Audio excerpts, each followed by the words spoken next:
1장 1절은 성경 전체를 시작하는 구절이고 또 1장 전체를 설명하는 구절입니다. 태초에 하나님이 천지를 창조하셨다. 설명이 아니라 선포입니다.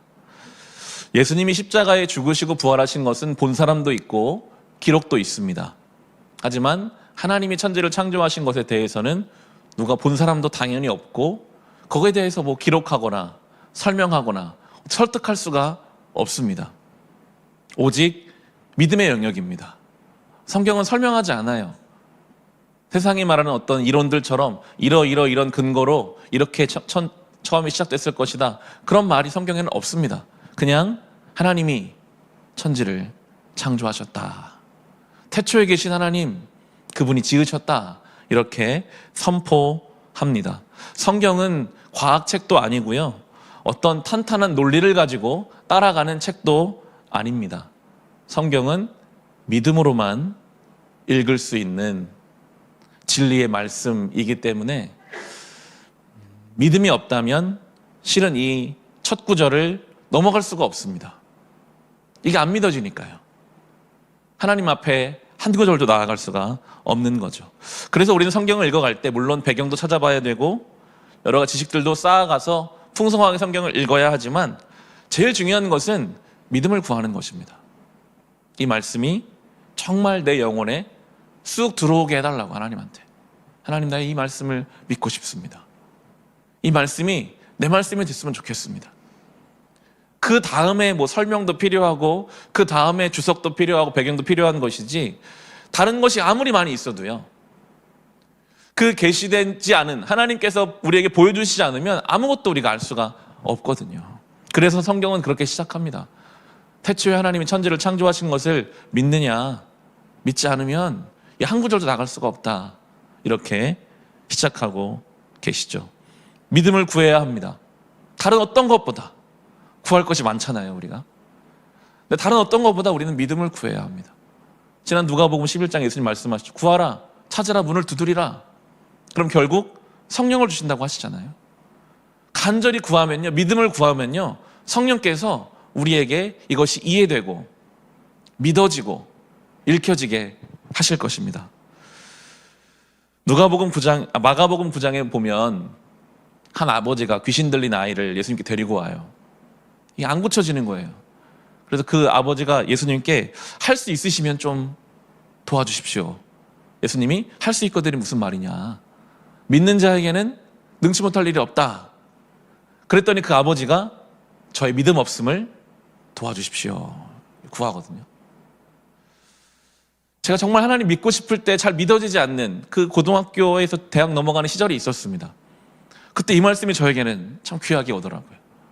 나도 그렇게 구해야겠다. 믿음을 달라고 구해야겠다. 그게 우리의 중요한 간구입니다. 주님, 제가 믿음이 없습니다. 믿음 없는 것을 도와주십시오. 그렇게 우리가 주님 앞에 구할 때 빛이 들어오게 되고, 이 창세기 1장 1절은요 어떤 이들은 전혀 아무런 감동 없이 읽어갈 것입니다. 의심의 눈초리로 아니 세상이 말하는 빅뱅 이론이 있고 아니 이걸 누가 어떻게 설명할 수 있는가, 수많은 이론들이 있겠지만 믿음으로 이것이 읽혀지면요 이거보다 큰 힘이 되는 것은 없잖아요. 천지를 지으신 하나님이 그냥 창조를 해놓으시고 손 놓고 계시는 분이 아니라 그 하나님의 창조는 태초부터 지금까지도 계속되고 있거든요. 나의 인생 속에서 하나님이 오늘을 나에게 지어주셨습니다. 정말 그게 내 믿음이라면 하나님이 오늘 내 삶을 지어가고 계시지.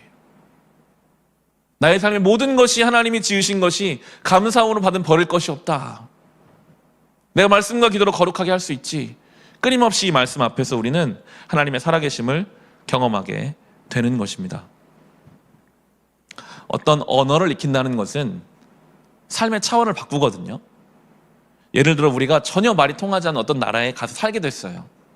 간판이 안 읽히고 사람들의 이야기가 전혀 안 들려요. 그런데 어느 순간 그 나라 언어가 습득되기 시작하면 내가 지나가던 길에 어떤 것들이 써 있는지가 보이고 사람들의 이야기가 귀에 들어오면서 완전히 다른 삶을 살아가게 되잖아요.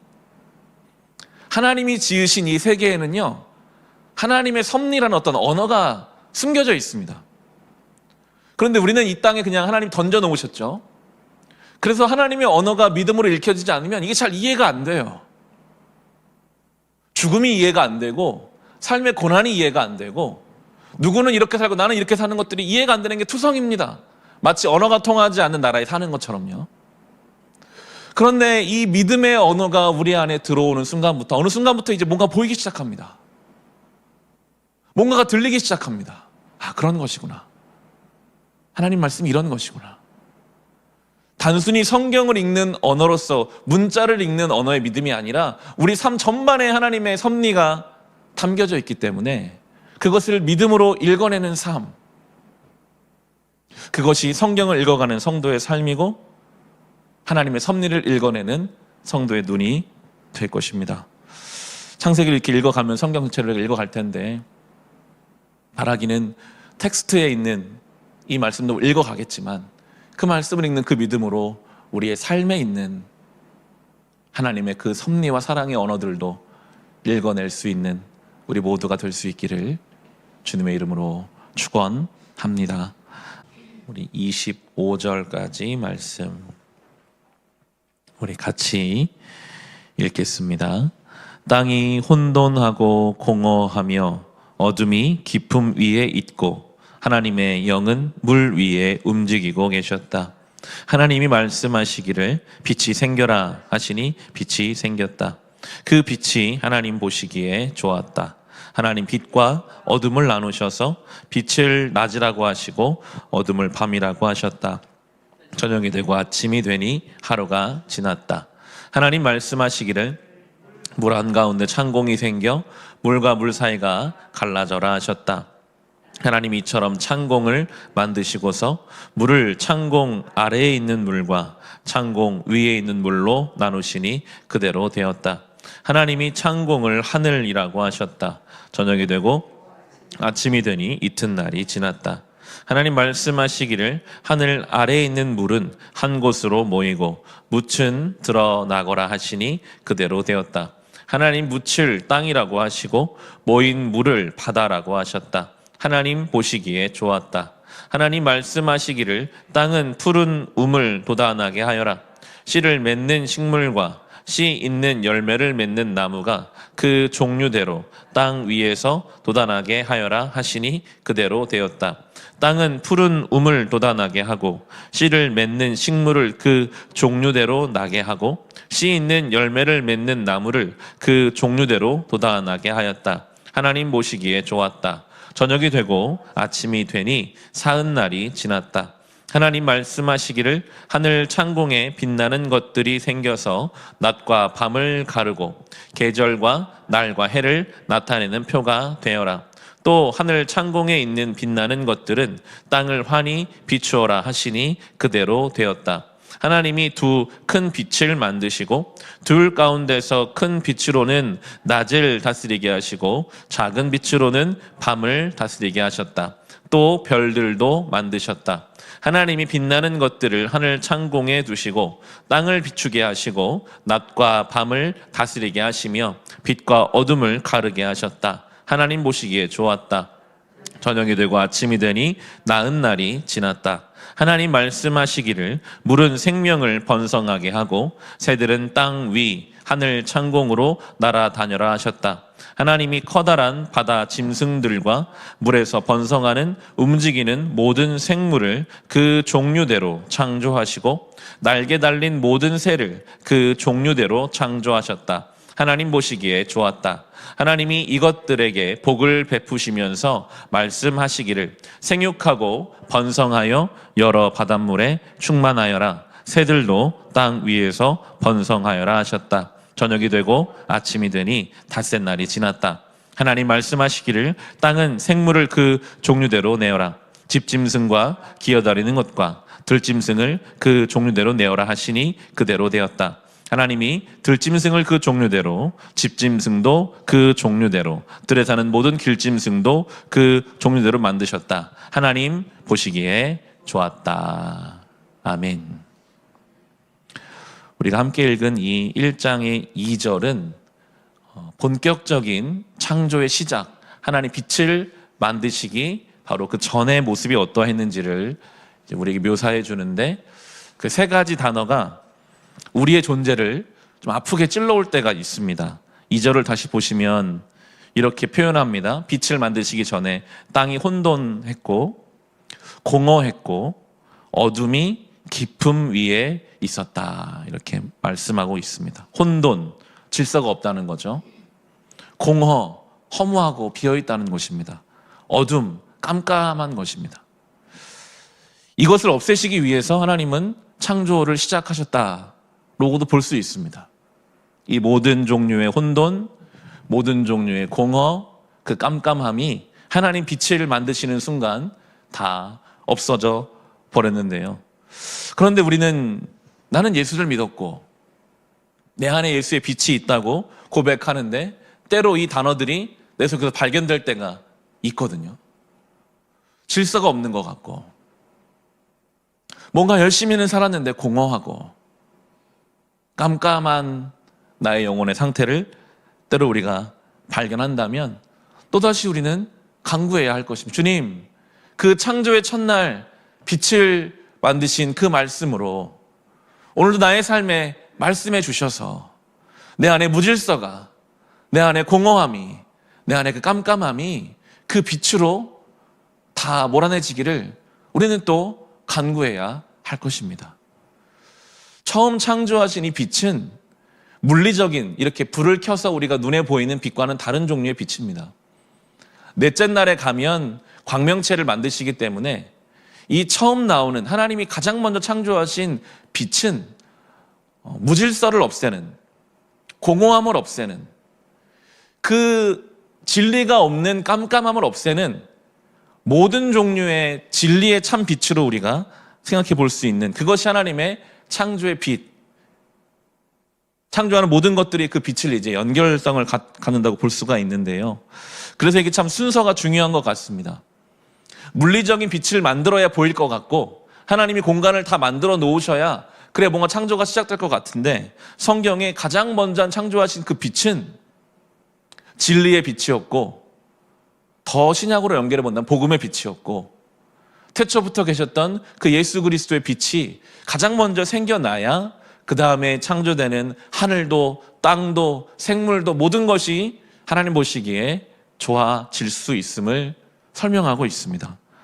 그런데 우리는 순서를 바꾸고 싶을 때가 많습니다. 뭔가 내 삶에 공간이 좀 만들어지고 나서 예수 믿는 것도 그 다음에 해야지, 뭔가 좀 내가 정리가 되고 뭔가 좀 내가 정돈이 되고 내 상황이, 내 환경이 만들어지고 나서 내가 그 다음에 신앙생활도 하고 내가 그 다음에 좀 더 하나님도 알아가고 그 다음에 신앙의 문제를 풀어가리라. 나도 모르는 새요, 내 영혼 안에는 신앙적 문제가 많이 얽혀 있거든요.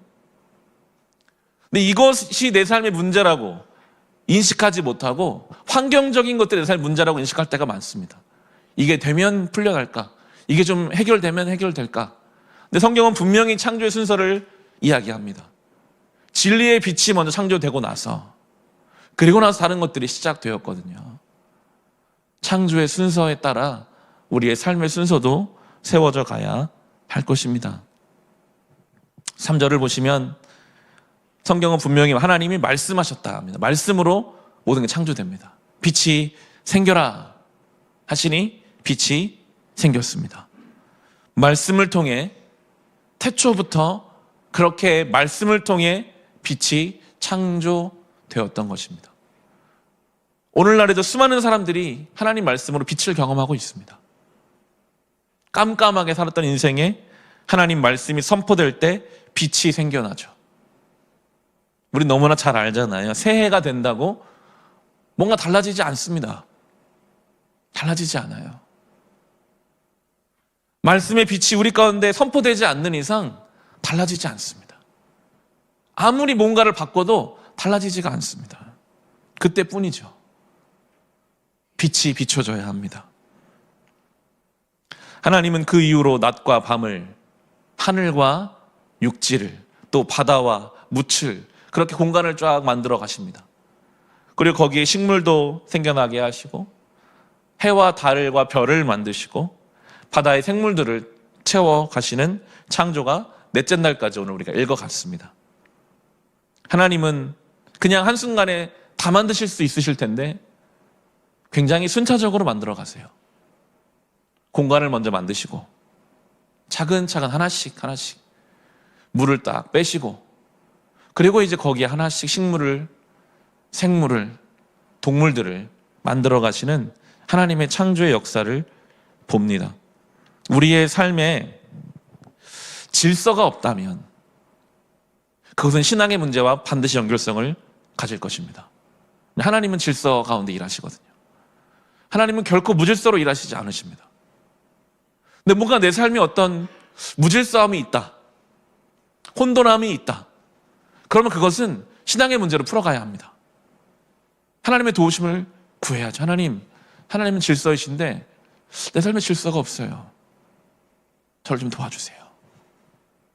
공간이 필요하다면 공간을 좀 열어주세요.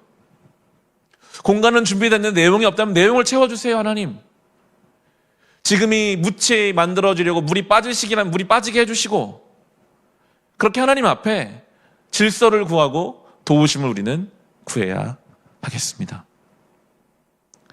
우리 20절부터 25절 넷째 날의 하나님 창조 역사인데요, 우리 같이 한번 읽어보겠습니다.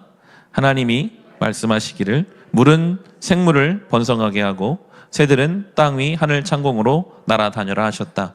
하나님이 커다란 바다 짐승들과 물에서 번성하는 움직이는 모든 생물을 그 종류대로 창조하시고 날개 달린 모든 새를 그 종류대로 창조하셨다. 하나님 보시기에 좋았다. 하나님이 이것들에게 복을 베푸시면서 말씀하시기를 생육하고 번성하여 여러 바닷물에 충만하여라. 새들도 땅 위에서 번성하여라 하셨다. 저녁이 되고 아침이 되니 닷새 날이 지났다. 하나님 말씀하시기를 땅은 그 생물을 그 종류대로 내어라.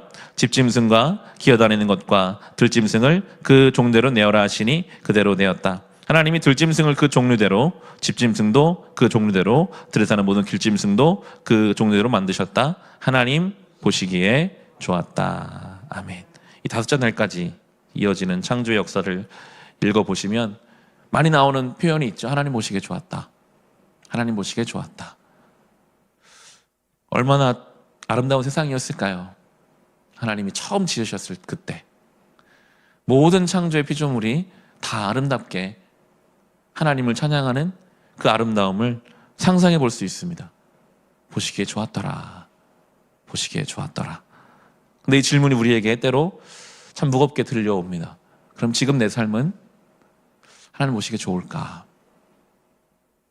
그렇게 하나님 보시기에 좋았던 창조 때가 있었는데 지금 나의 내면은 하나님 보시기에 좋을까? 지금 우리 가정은 하나님 보시기에 좋을까? 참 중요한 질문인 것 같습니다. 하나님 보실 때 좋을까? 이 시대는 사람들 보기에 좋은 것을 위해 많은 것을 투자하는 시대입니다.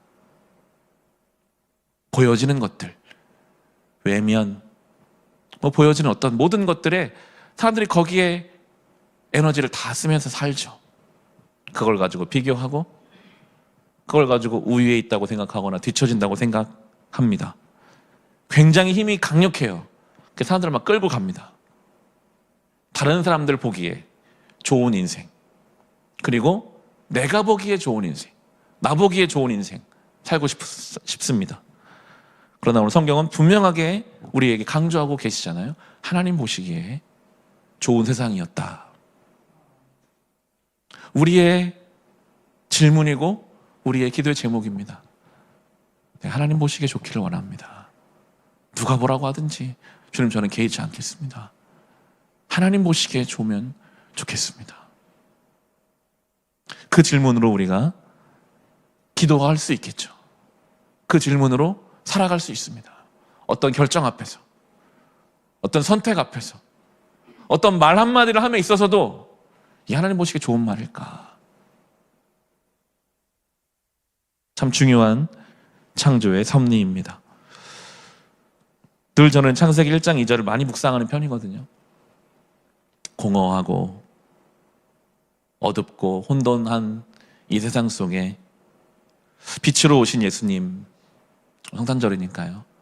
그분을 묵상하시고 빛이 있으라 하시는 이 말씀이 우리의 삶에 선포되고 하나님 보시기에 좋기를 늘 사모하며 살아가는 우리 모두 될 수 있기를 주님의 이름으로 축원합니다. 창세기 1장 26절에서 31절까지의 말씀, 주신 말씀을 우리 함께 읽겠습니다. 하나님이 말씀하시기를 우리가 우리의 형상을 따라서 우리의 모양대로 사람을 만들자. 그리고 그가 바다의 고기와 공중의 새와 땅 위에 사는 온갖 들짐승과 땅 위를 기어다니는 모든 길짐승을 다스리게 하자 하시고, 하나님이 당신의 형상대로 사람을 창조하셨으니 곧 하나님의 형상대로 사람을 창조하셨다. 하나님이 그들을 남자와 여자로 창조하셨다. 하나님이 그들에게 복을 베푸셨다. 하나님이 그들에게 말씀하시기를 생육하고 번성하여 땅에 충만하여라. 땅을 정복하여라. 바다의 고기와 공중의 새와 땅 위에 살아 움직이는 모든 생물을 다스려라 하셨다. 하나님이 말씀하시기를 내가 온 땅 위에 있는 씨 맺는 모든 채소와 씨 있는 열매를 맺는 모든 나무를 너희에게 준다.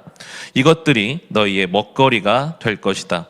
또 땅의 모든 짐승과 공중의 모든 새와 땅 위에 사는 모든 것, 곧 생명을 지닌 모든 것에게도 모든 푸른 풀을 먹거리로 준다 하시니 그대로 되었다.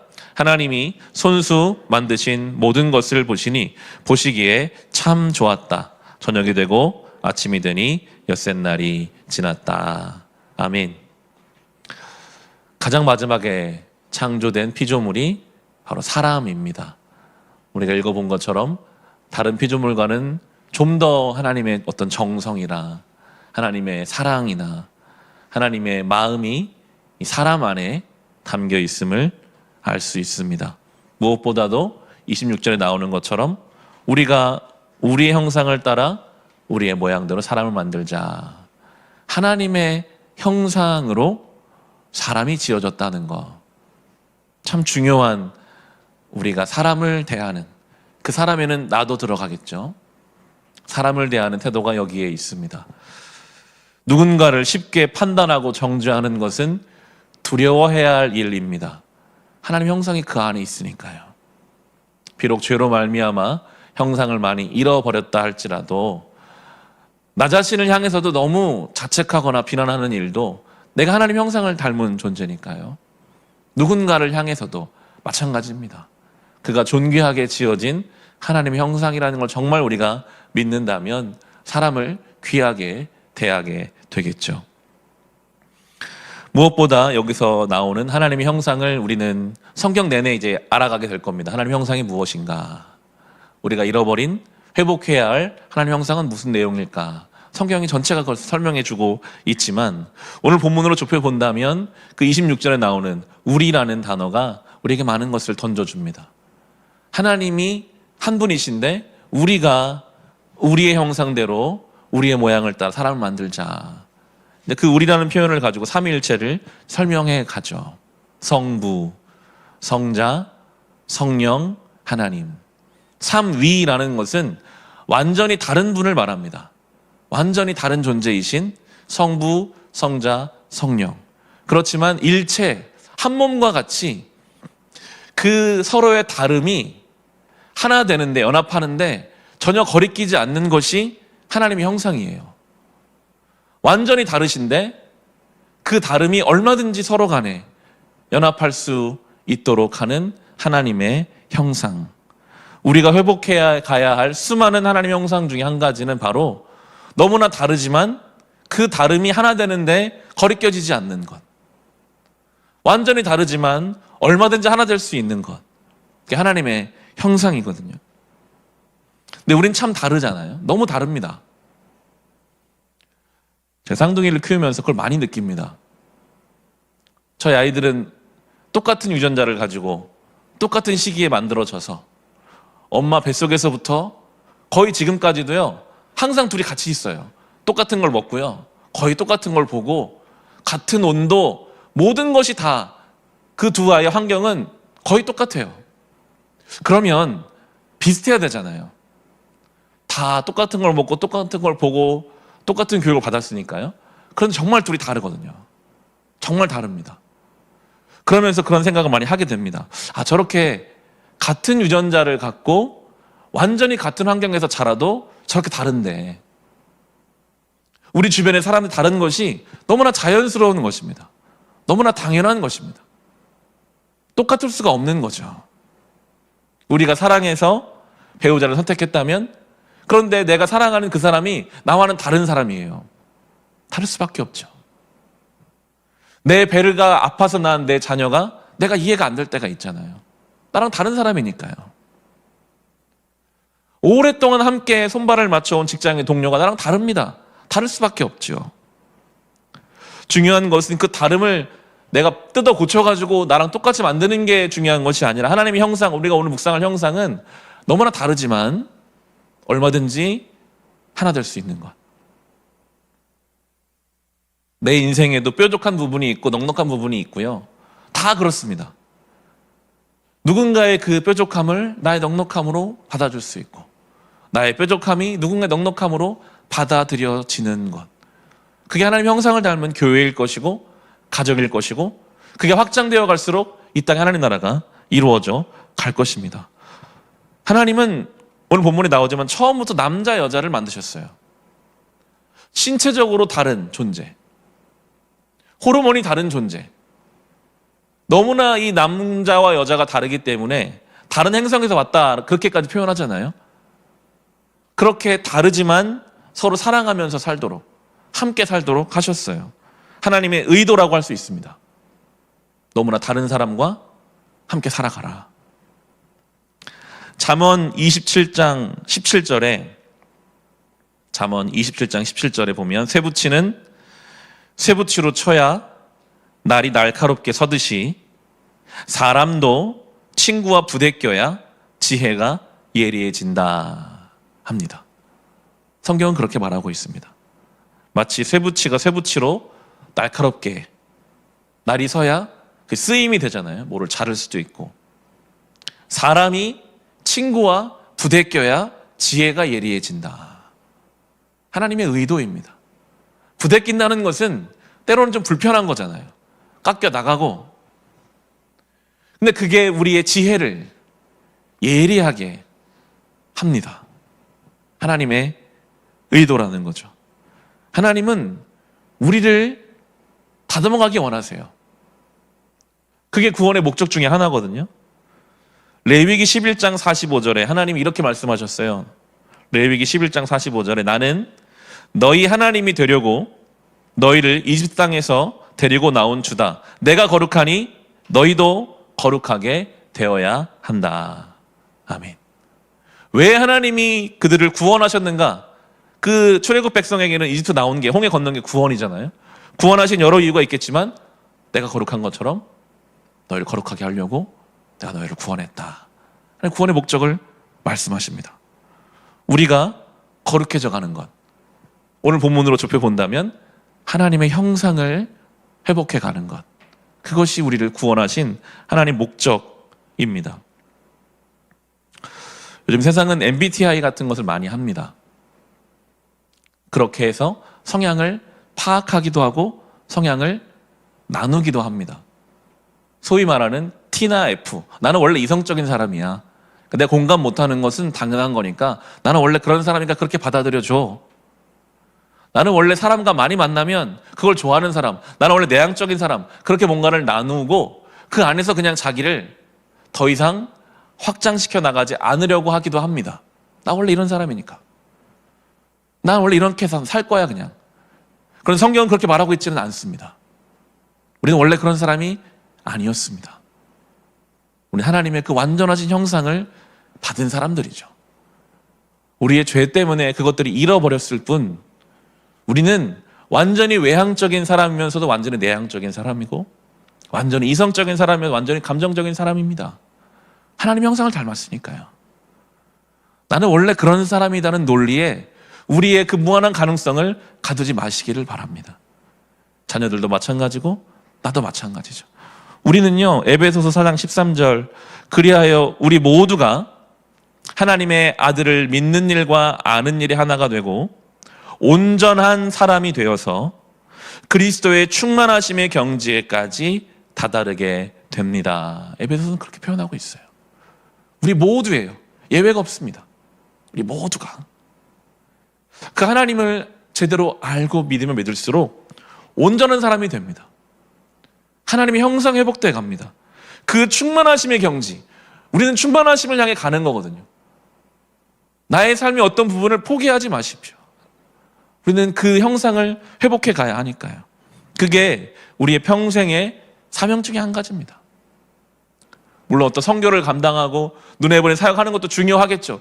제일 중요한 사명은요, 내 안에 주의 형상을 회복하는 것입니다. 이건 은퇴도 없고요, 이건 쉼도 없습니다. 주님 앞에 가는 그날까지 우리가 해야 될 일입니다. 내 안에 하나님 형상을 회복해 가는 것.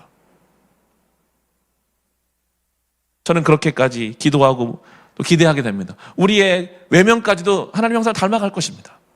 우리의 내면이 우리의 외면까지도, 우리의 언어 생활, 어떤 것 하나까지도 거룩한 자의 모습으로 살아갈 수 있다면 우리의 그 하나님의 회복된 형상으로 말미암아 너무나 자연스럽게 복음은 증거될 것입니다. 우리의 일생의 목적, 하나님의 형상을 회복해가는, 우리라는 그 단어 속에서 하나님이 나를 우리로 묶어주시는 공동체가 분명히 있거든요. 그 안에 서로의 다름 때문에 너무 힘들어하지 마시고, 이 다름을 넉넉하게 품어주는 것이 하나님 형상이구나 하며 그것을 기도의 제목으로 삼아 살아가는 우리 모두 될 수 있기를 주님의 이름으로 축원합니다. 창세기 2장 1절에서 3절까지 말씀 같이 읽겠습니다. 하나님은 하늘과 땅과 그 가운데 있는 모든 것을 다 이루셨다.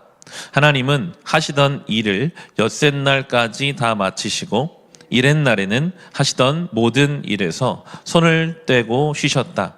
이렛날에 하나님이 창조하시던 모든 일에서 손을 떼고 쉬셨으므로 하나님은 그날을 복되게 하시고 거룩하게 하셨다. 아멘. 6일 동안의 창조 사역이 끝나고 7일째 주님이 쉬십니다. 가장 마지막에 창조된 것은 사람이었다면 창조의 완성은 안식이었습니다. 안식하심으로 이 창조의 기사가 이제 완성되고 있는데요. 하나님의 창조하시는 것을 보면 하나님은 중간중간 만들어 놓으시고서 그것을 보시고 좋았다. 만들어 놓으시고서 또 보시기에 좋았다.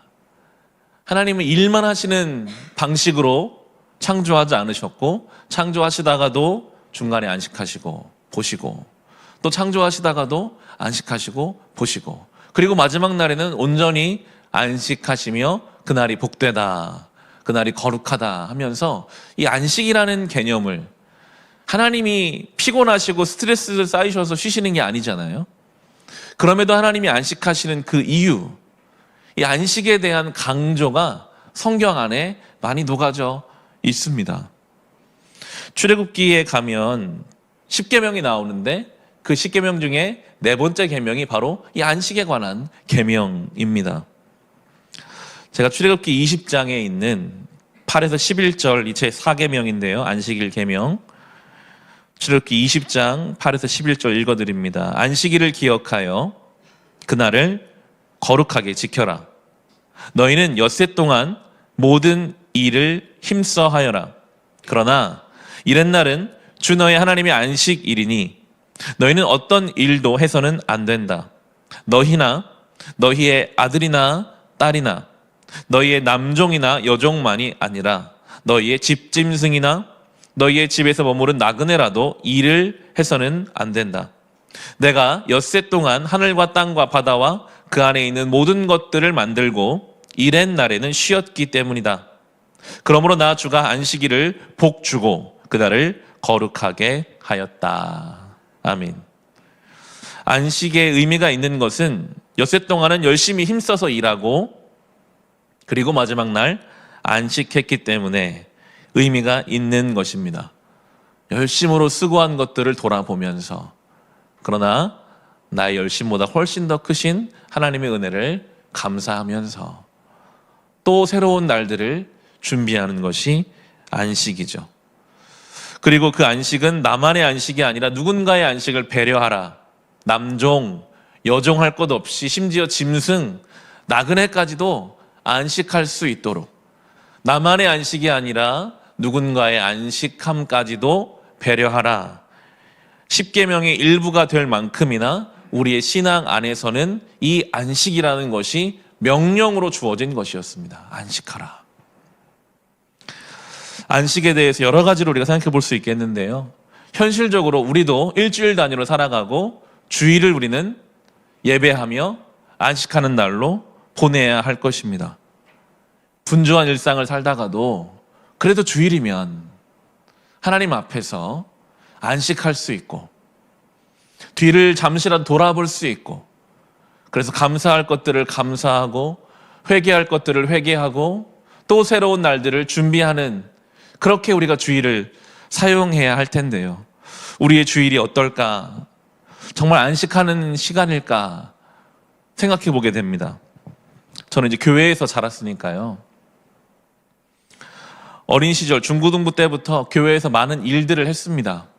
중고등부 예배 9시에 가면 9시 학생 예배를 드리면 또 11시 어른 예배, 전 중학생 때부터는 교회에서 드럼 반주를 했어가지고 11시 예배, 그리고 그 당시만 해도 밤 예배가 있었잖아요.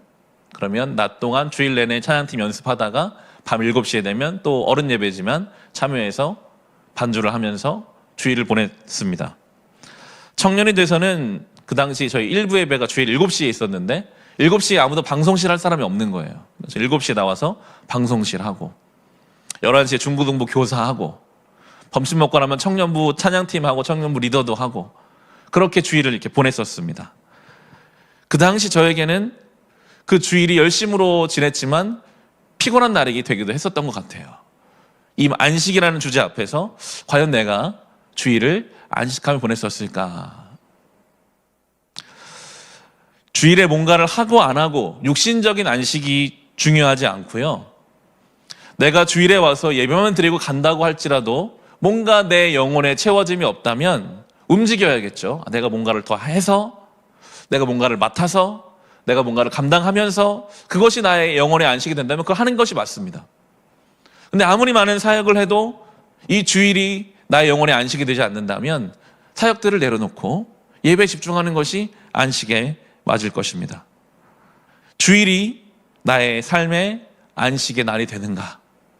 그렇지 않다면 그렇게 되기 위해서 노력을 해봐야 합니다. 이렇게도 해보고 저렇게도 해봐야 됩니다. 무엇보다 주일에 우리가 안식을 얻으려면 설교가 들려야 돼요.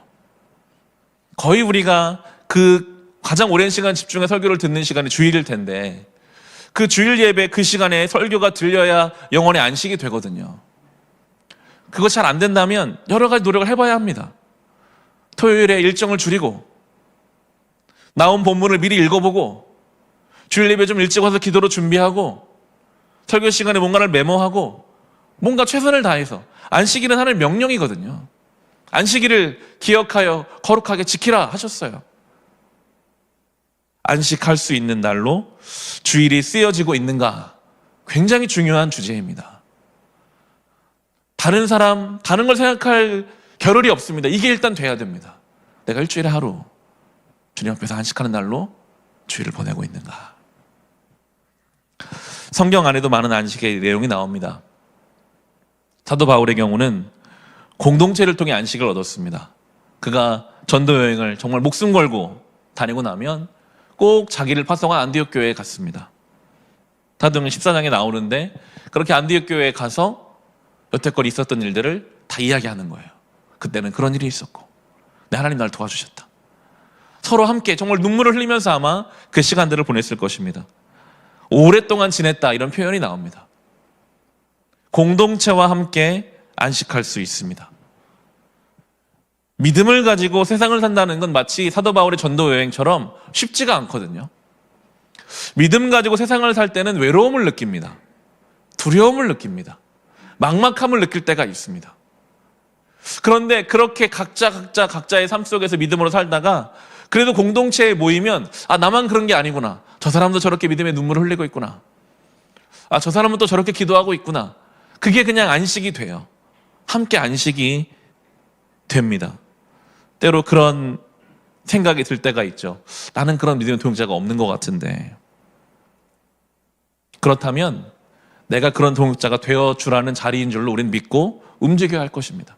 기다리고 앉아있는 게 아니라 왜 나는 믿음의 동역자가 없을까? 안식할 수 있는 사람이 없을까? 그럼 내가 움직여야 합니다. 그런 사람이 되어주는 것입니다. 누군가에게 가서 함께 공동체로서 안식을 누리게 되는 거죠. 그리고 예수님의 경우에는 새벽 미명에 홀로 하나님 앞에서 기도하시며 안식하셨습니다. 마가복음 1장 35절 아주 이른 새벽에 예수께서 일어나서 외딴 곳으로 나가셔서 거기에서 기도하고 계셨다. 복음서는 명확하게 표현합니다. 예수님은요, 제자들이 예수님 이해 못하잖아요. 세상 사람들이 아무도 예수님 이해 못합니다. 예수님은 아무도 없는 그 시간 홀로 하나님 앞에서 하나님과 나만 아는 그 시간을 통해 안식하셨습니다. 참 중요합니다. 누구에게도 방해받지 않는 그 시간. 짧아도 괜찮아요. 하지만 주님과 나만 있는 그 시간. 우리 성경 읽기를 하고 있잖아요. 교우들의 목소리로 녹음되어 있는 걸 저는 이제 교회 올 때 항상 걸어오고 걸어가는데 그 시간에 가급적 그 성경을 들으면서 걷습니다. 가급적이면 뺑 돌아서 이렇게. 그 시간이 저에게는 귀한 안식의 시간이 되더라고요. 매일 성도들의 목소리로 오늘의 말씀을 읽어가면서 그렇게 하나님 앞에서 안식의 시간을 보내는 것입니다. 안식이 우리의 삶에 중요합니다. 우리가 안식까지 보면 창조가 이제 끝나잖아요. 창조의 기사가 여기까지 기술이 되는데 하나님의 창조의 역사에 우리가 붙들려 있습니다. 하나님은 우리가 본 대로 때로는 공간을 만드셔서 그 다음에 공간을 채우시고 또 공간을 만드시고 공간을 채워가십니다. 우리의 삶에 그렇게 하나님은 때로 공간을 만들어 가실 때가 있습니다. 저에게는 목사라는 공간을 만드셨고 부모라는 공간을 만드셨고 또 우리가 나이대에 맞는 공간들을 만들어 놓으시고 또 거기에 뭔가를 채워가십니다. 때에 맞게. 우리는 거기에 지금 붙들려 있습니다. 하나님의 창조는 끝나지 않았고요. 오늘도 내 삶에 진행되고 있습니다. 나의 이 상황, 나의 나이 먹는 것, 나의 어떤 자리, 그곳에서 하나님이 나의 삶을 또 열어가시고 또 채워가십니다. 근데 가장 소망이 되는 것은 끝내는 안식으로 결론 지어진다는 거예요. 창조의 끝에는 안식이 있잖아요. 우리는 영원한 안식을 향해 가고 있습니다. 우리의 소망은 그것입니다. 끝내는 안식하게 하시겠지. 그 안식으로 거룩하게 하시는 그 하나님의 창조의 섭리에 내가 오늘 붙들려 있는 줄로 믿고 소망하며 살아가시기를 주님의 이름으로 축원합니다. 같이 읽겠습니다. 하늘과 땅을 창조하실 때의 일은 이러하였다. 주 하나님이 땅과 하늘을 만드실 때에 주 하나님이 땅 위에 비를 내리지 않으셨고 땅을 갈 사람도 아직 없었으므로 땅에는 나무가 없고 들에는 풀 한 포기도 아직 돋아나지 않았다. 땅에서 물이 솟아서 온 땅을 적셨다. 주 하나님이 땅에 흙으로 사람을 지으시고 그의 코에 생명의 기운을 불어넣으시니 사람이 생명체가 되었다. 주 하나님이 동쪽에 있는 에덴의 동산을 일구시고 지으신 사람을 거기에 두셨다. 주 하나님은 보기에 아름답고 먹기에 좋은 열매를 맺는 온갖 나무를 땅에서 자라게 하시고 동산 한가운데는 생명나무와 선과 악을 알게 하는 나무를 자라게 하셨다. 강 하나가 에덴에서 흘러나와서 동산을 적시고 에덴을 지나서는 네 줄기로 갈라져서 네 강을 이루었다. 첫째 강의 이름은 비손인데 금이 나는 하윌라 온 땅을 돌아서 흘렀다. 그 땅에서 나는 금은 질이 좋았다. 부돌라라는 향료와 홍옥수와 같은 보석도 거기에서 나왔다. 둘째 강의 이름은 기혼인데 구스, 온 땅을 돌아서 흘렀다. 셋째 강의 이름은 티그리스인데 아시리아의 동쪽으로 흘렀다. 넷째 강은 유프라테스이다. 아멘. 오늘 7절을 보시면 주 하나님이 땅의 흙으로 사람을 지으시고 하며 사람의 재료가 흙이었음을 설명하고 있습니다. 단단한 뼈나 금속이 아니라 정말 흔하고 잘 부스러지고 별로 이렇게 귀할 것 같지 않은 흙으로 사람을 지으셨습니다. 그래서 우리는 언젠가 다시 흙으로 돌아가잖아요. 우린 다 흙으로 지어졌기 때문에 우리의 몸은 흙으로 돌아갈 것입니다. 심지어 19절을 보시면 주 하나님이 들의 모든 짐승과 공중의 모든 새를 흙으로 빚어서 만드시고 나옵니다. 재료가 똑같아요. 짐승이나 사람이나 똑같이 흙으로 지어져 있습니다. 차이가 있다면 우리의 코에 생명의 기운을 불어 넣으셔서 그래서 사람이 하나님의 형상을 가지고 에덴에서 하나님의 역할을 감당하며 에덴을 다스리는 존재가 될 수 있었던 것입니다. 우리가 흙으로 지어졌다는 것을 많이 느낍니다. 흙은 비만 맞으면 아마 흐물흐물거리고 날이 추워지면 딱딱해져 버리고 견고하지도 못하잖아요. 우리의 인간적인 모습들이 때로 그렇습니다. 상황에 따라 너무 잘 바뀌고 견고함이 없고 결단했다가도 또 부스러지는 그런 흙과 같은 짐승과의 차이가 때로 없어 보이는 그런 우리가 어떻게 하나님의 자녀가 될 수 있었는가? 딱 한 가지가 차이가 있었던 것이죠. 하나님의 숨을, 생기를 불어넣으셨다. 보통 이 하나님이 불어넣으신 것을 두 가지 정도로 해석합니다. 성령님의 그 호흡으로, 또 한 가지는 하나님의 말씀으로 그렇게 해석합니다.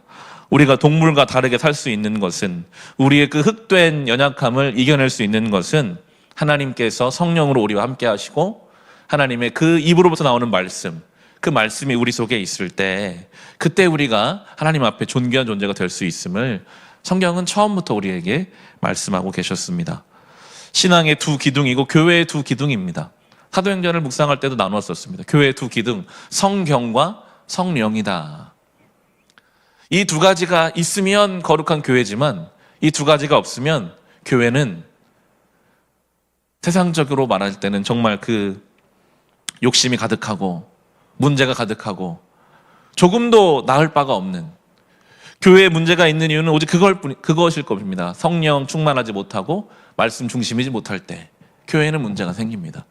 교회는 이것만 교회가 아니잖아요. 우리 가정도 교회고요. 우리 인생도 성전입니다. 우리 가정과 인생에 문제가 생길 때는 거기서부터 시작되는 것입니다. 내가 지금 성령님과 충만하게 동행하고 있는가? 하나님 말씀이 내 중심에 있는가? 애써서 그것을 붙잡아야 합니다. 성경 말씀을 날마다 애써서 묵상하는 구체적인 노력이 필요합니다. 교회에서 지금 성경을 읽어가잖아요. 어떤 스케줄을 가지고 성경을 읽어가는 것이 필요합니다.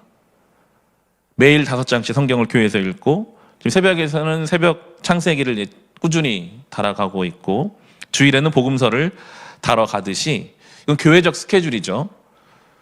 내가 내 인생 동안 하나님 말씀을 어떻게 읽어갈 것인가? 내가 하나님 말씀을, 그 말씀이 내 속에 들어와야 내가 하나님의 자녀로 살아갈 수 있다면 내가 이 말씀을 내 나름대로 어떻게 내 인생 속에서 읽어갈까에 대한 고민이 우리에게 있었을까요? 우리는 치열하게 때로 노후를 준비합니다. 내가 언제 은퇴하고, 그럼 언제 연금을 수령하고, 이걸 가지고 내가 어떻게 일하고 어떻게 내 인생을 해갈까에 대해서는 아주 치밀하고 열심으로 계획하고 사람들이 살아갑니다. 내가 투자한 어떤 것이 있다면 누가 깨우지 않아 새벽같이 일어나서 그 투자된 것이 어떻게 되었을까? 밤잠을 자지 못하며 고민하게 되죠. 그거에 비해 과연 우리는 하나님의 말씀을 내가 어떻게 내 인생 동안 읽어갈 것인가에 대한 고민이나 민감함이나 열심이 있을까? 너무 자연스럽게 비교가 되더라고요. 최소한 우리는 그런 고민, 하나님 말씀이 내게 들어와야 내가 최소한 짐승처럼 살지는 않을 텐데, 내가 흙의 연약함을 이겨낼 수 있을 텐데, 그렇게 우리는 말씀의 중요성을 고민해야 할 것이고요. 성령으로 우리가 충만해지려면 지난 누가복음 말씀을 통해 예수님 말씀하셨습니다. 구하라, 찾으라, 문을 두드리라, 성령을 주실 것이다 하셨어요. 예배의 자리마다 우리는 성령의 인도하심을 구해야 합니다. 무릎을 꿇을 때마다, 기도의 순간마다 성령님, 나와 오늘도 동행해 주십시오. 성령님, 내 안에 내주하실 텐데 나를 주권적으로 인도해 주십시오.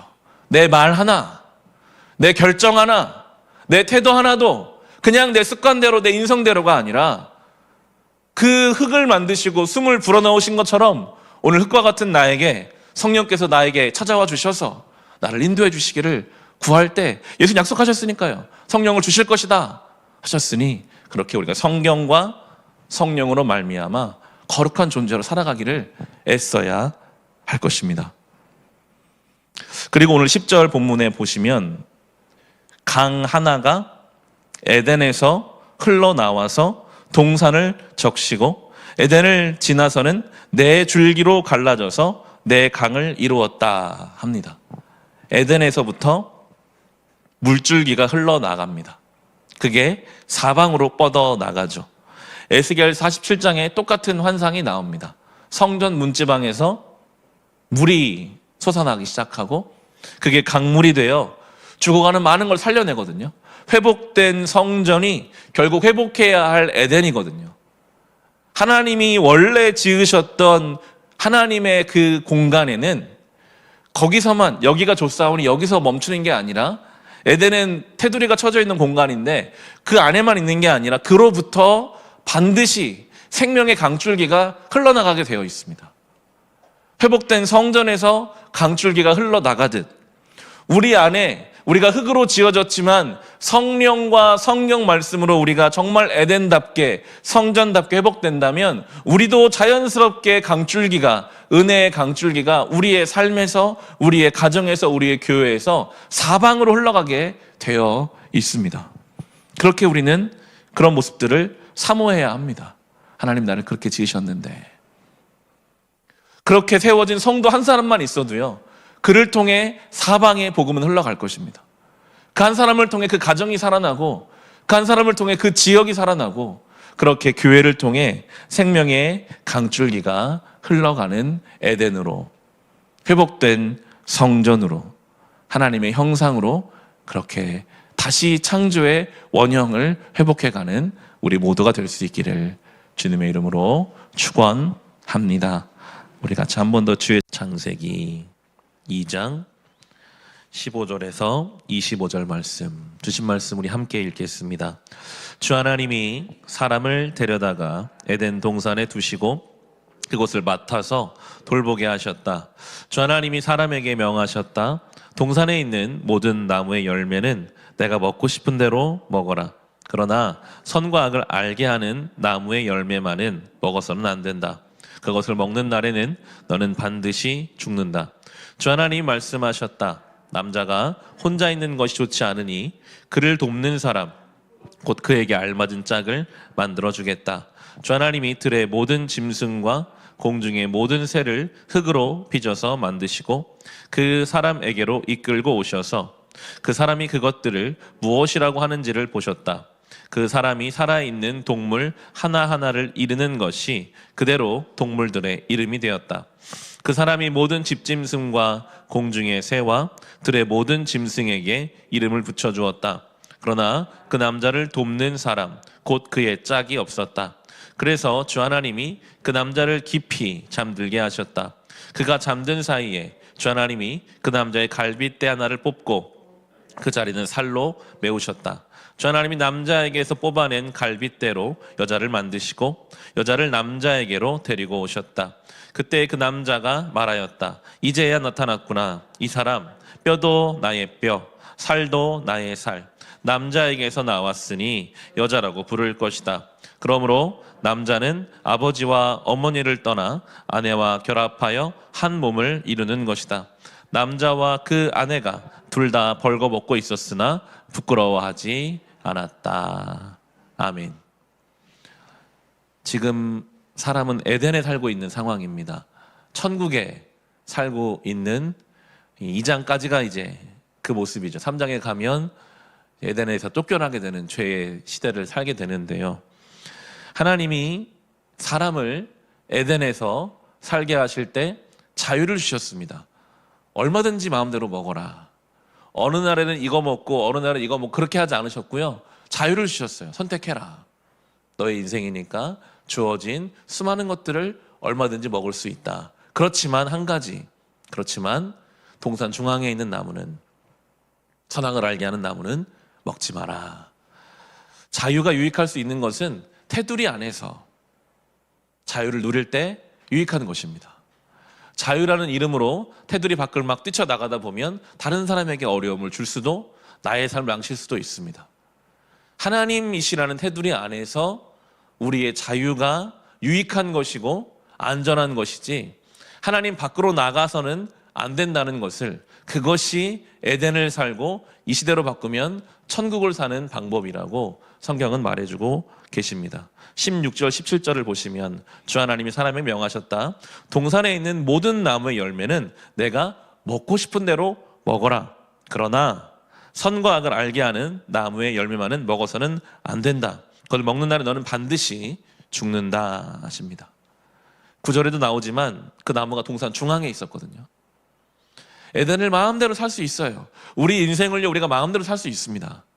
얼마든지 내가 먹고 싶은 열매를, 하나님이 나를 지으신 나의 그 인생의 결을 따라서 살 수 있습니다. 그러나 우리 인생의 중앙에 세워 있어야 할 하나님의 말씀, 더 이 시대로 바꾸면 십자가죠. 예수의 십자가를 우리의 인생의 중앙에 세워놓고 항상 그 십자가를 바라보며 내가 마음대로 살 수 있지. 하지만 내가 저 십자가의 사랑 안에서 살아야지.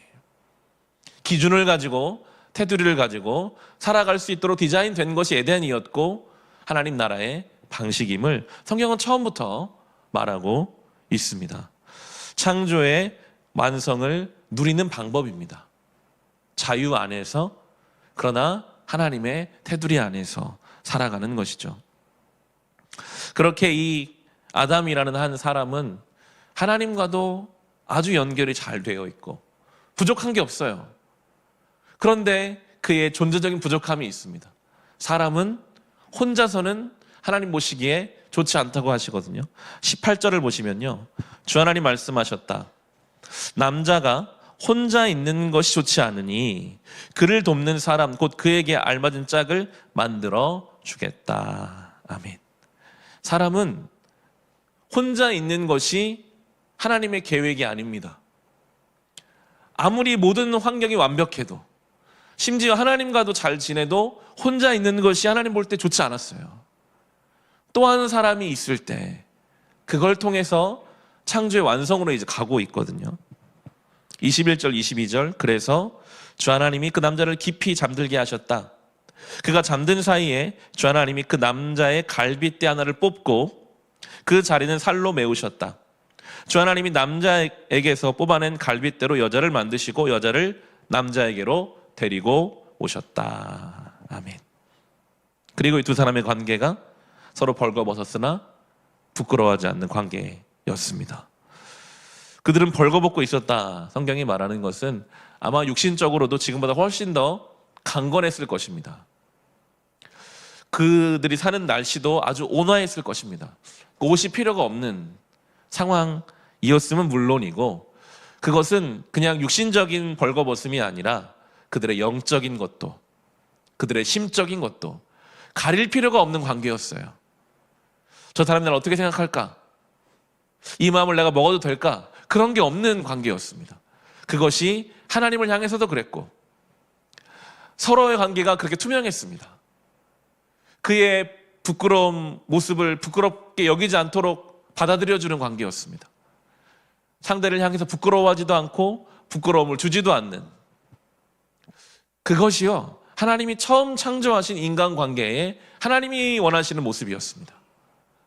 지금처럼 숨기고 감추고 부끄러워하고 부끄러움을 주고 더 꽁꽁 싸매고 그런 관계가 하나님이 만드신 관계가 아니었고요. 하나님이 처음 만드신 인간관계는 투명하고 얼마든지 공유하고 내 안에서 나온 사람이잖아요. 내가 그고 그가 나인 너무나 연합된 관계, 그것이 또한 에덴을 누리는 방법이었습니다.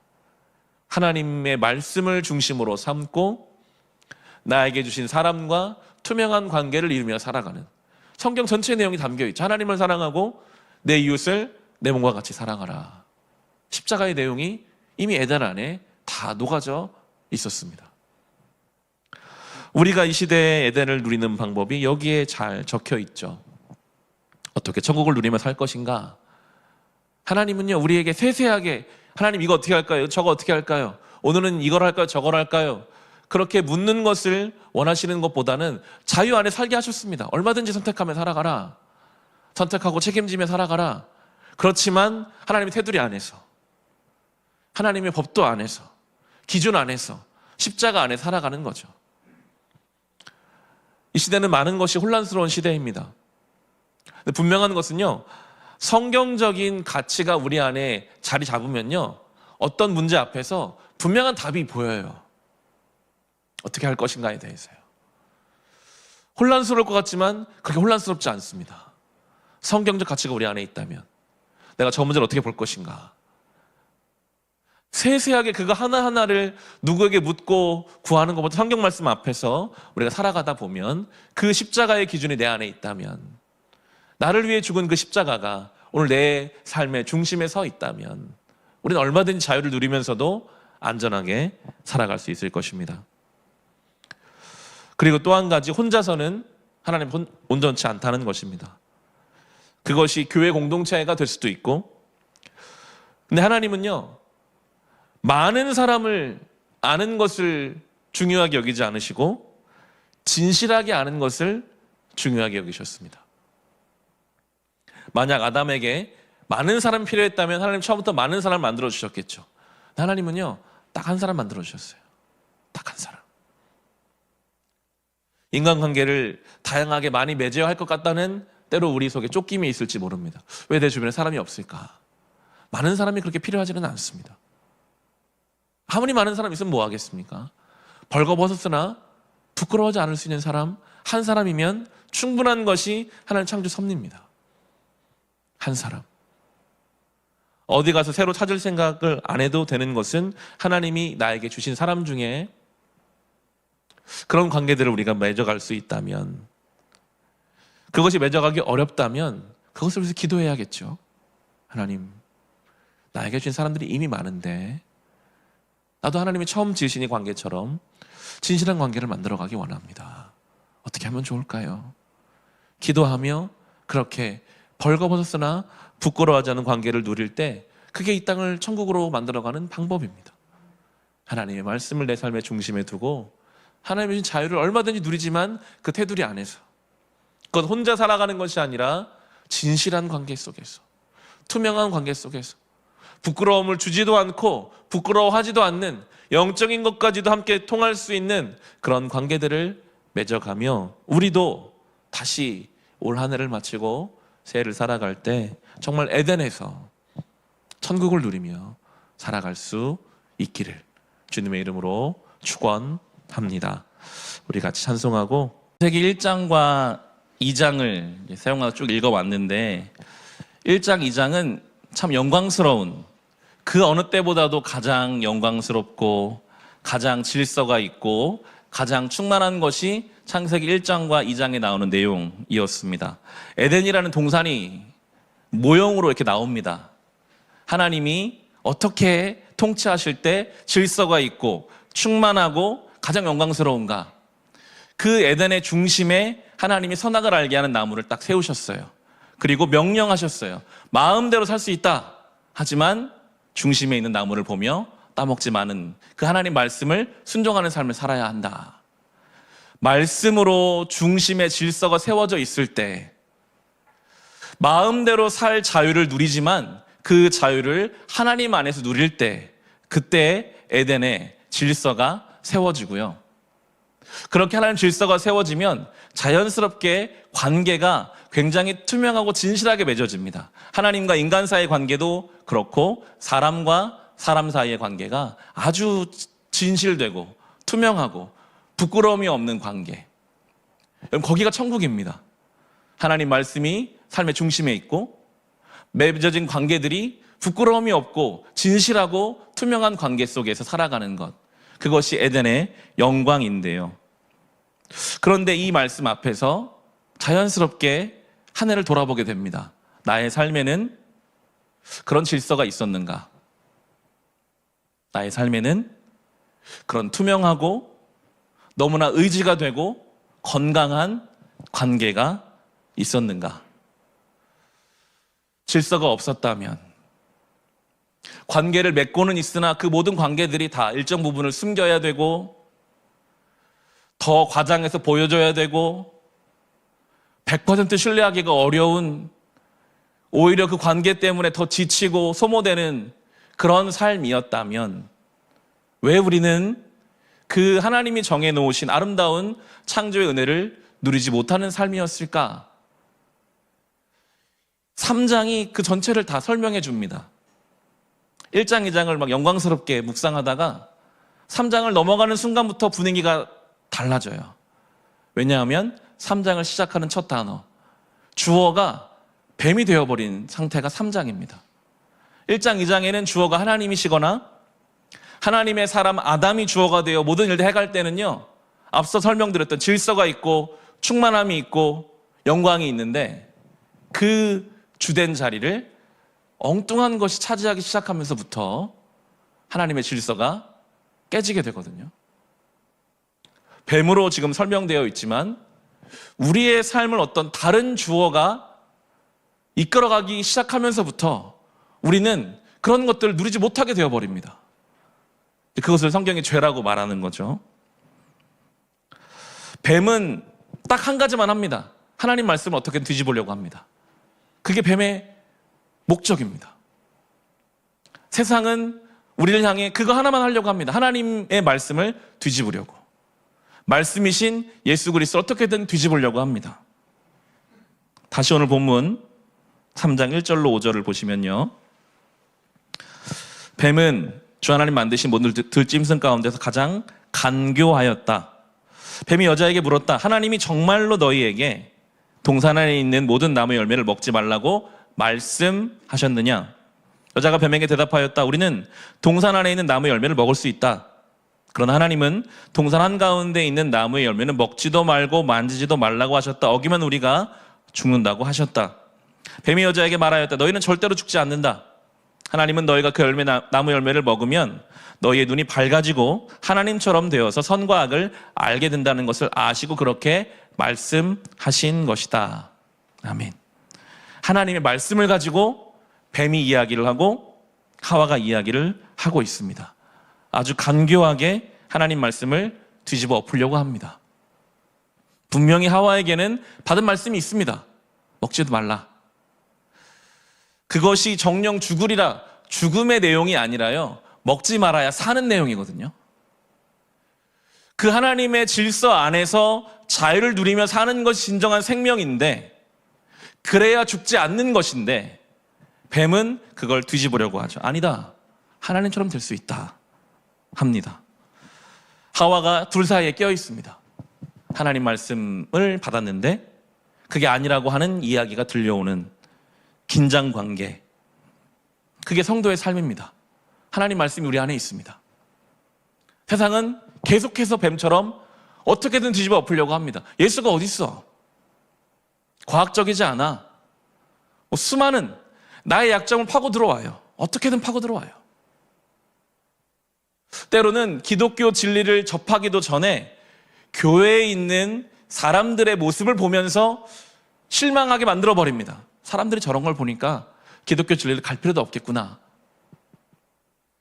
말씀을 준비하면서요, 그게 참 두렵더라고요. 혹시 나의 어떠한 모습이 뱀의 도구가 돼서는 안 될 텐데, 나의 어떤 모습 때문에 누군가가 주님께 오는데 뱀이 저거 봐, 저러는 사람이 예수를 믿고 교회를 열심히 다닌다는데 뭐가 있겠어? 할 수도 있거든요. 모든 수단을 다 써서 하나님 말씀의 절대성을 훼손시키려고 합니다. 그리고 너무나 안타깝게도 하와는 그 말씀의 절대성을 버리고 자기 눈에 보이는 것을 가지고 이제 판단하게 되죠. 6절에 보시면요, 여자가 그 나무의 열매를 보니 먹음직도 하고 보암직도 하였다. 그뿐 아니라 사람을 슬기롭게 할 만큼 탐스럽기도 한 나무였다. 이전까지는요, 저 나무 열매를 먹을지 말지의 기준이 말씀이었어요. 하나님 먹지 말라고 했으니까 안 먹었어요. 그게 그 기준이었습니다. 근데 지금 기준이 바뀌죠. 보이는 것으로 판단하기 시작합니다. 하나님 말씀으로 판단하던 사람이 보이는 것으로 먹어보면 좋아 보인다. 내 선택, 내 눈에 보이는 것을 가지고 판단하는 것, 그것이 죄인의 특성입니다. 그리고 그 여자가 먹고 똑같이 남편에게도 주고, 그들이 이제 오늘 성경의 표현을 보면 눈이 밝아져서 7절에 보시면 두 사람이 눈이 밝아져서 자기들이 벗은 몸인 것을 알고 무화과 나무 잎으로 치마를 엮어서 몸을 가렸다 합니다. 죄인이 되었습니다. 그들은 하나님으로 정의되던 사람들이었습니다. 하나님의 사랑을 받는, 하나님이 언제든지 부르면 달려갈 수 있는, 그런데 이 순간부터는 죄로 정의되는 사람이 되어버렸습니다. 하나님께 못 가요. 이제 무서워서 숨어요. 자기를 가립니다. 뱀이 말한 것처럼 하나님처럼 될 것이다가 아니라 죄인이 되어버렸습니다. 하나님을 두려워하고 숨어버리는 인생이 되어버린 것이죠. 하나님이 이제 그들을 찾으십니다. 우리 9절로 13절 말씀 같이 읽어보겠습니다. 주 하나님이 그 남자를 부르시며 물으셨다. 내가 어디에 있느냐? 그가 대답하였다. 하나님께서 동산을 거니시는 소리를 제가 들었습니다. 저는 벗은 몸인 것이 두려워서 숨었습니다. 하나님이 물으셨다. 내가 벗은 몸이라고 누가 일러주더냐? 내가 너더러 먹지 말라고 한 그 나무의 열매를 내가 먹었느냐? 그 남자는 핑계를 대었다. 하나님께서 저와 함께 살라고 짝지어 주신 여자, 그 여자가 그 나무의 열매를 저에게 주기에 제가 그것을 먹었습니다. 주 하나님이 그 여자에게 물으셨다. 너는 어쩌다가 이런 일을 저질렀느냐? 여자도 핑계를 대었다. 뱀이 저를 꿰어서 먹었습니다. 아멘. 원래는 하나님 부르심이 참 기쁜 소리였는데 이제는 두렵습니다. 말씀이 이루어질 것이 본능적으로 느껴지거든요. 먹으면 정녕 죽으리라. 먹었어요. 죽음이 이제 올 거잖아요. 하나님이 두렵습니다. 죽음을 피하고 싶습니다. 하나님이 바로 정죄하지 않으시고요. 아담아, 네가 어디 있느냐? 부르세요. 모르셔서 부르시는 게 아니잖아요. 기회를 주셨다고 저는 묵상에 하게 되더라고요. 아담아, 네가 어디 있느냐? 그때라도 달려 나와서 무릎 꿇고 눈물 흘리면서 하나님, 제가 잘못했습니다. 제가 참 어리석었습니다. 하나님, 제가 다시 한번 제대로 살고 싶습니다. 뭔가 이랬어야 할 것 같은데 오늘 성경의 표현은 아담이 핑계를 댄다 합니다. 견고했던 모든 관계가 순식간에 깨져버립니다. 12절에 나오는 것처럼 자기 잘못이 없어요. 하나님이 나 그냥 혼자 잘 살고 있는데 괜히 여자 만들어 나 줘가지고 그 여자 때문에 내가 지금 이렇게 된 거잖아요. 이 말입니다. 하나님께서 나에게 주신 그 여자, 그 여자가 나에게 주기 때문에 내가 그래서 이렇게 됐습니다. 내 잘못이 없습니다. 참 못났습니다. 죄는 우리를 못나게 합니다. 우리를 막 끌어내립니다. 하나님과 거의 비슷한 수준의 영광스러운 이 아담이 자기의 갈빗대로 만들어진 그 여인을 자기의 일부라고 너무나 사랑한다고 고백했던 그 아담이 하나님 탓하고 그 여자를 탓하면서 빠져나갈 구멍을 찾고 있습니다. 우리의 삶에 어떤 문제가 왔을 때 우리가 제일 잘하는 태도이기도 합니다. 누구 때문이냐? 나 때문인 것은 최대한 줄이고 싶고, 하나님을 탓하고, 하나님 뭐 하셨는데요? 하나님을 탓하기도 하고, 가장 가까운 그 사람을 탓하기도 합니다. 전혀 건강하지 못한 방법입니다. 그것으로는 하나님의 뜻이 하나도 이루어져 가지 않습니다. 가정 안에서 그것을 드러내든 드러내지 않든 상대방을 탓하는 것, 저 사람 때문이야. 이 모든 것은 다 저 사람 때문이야.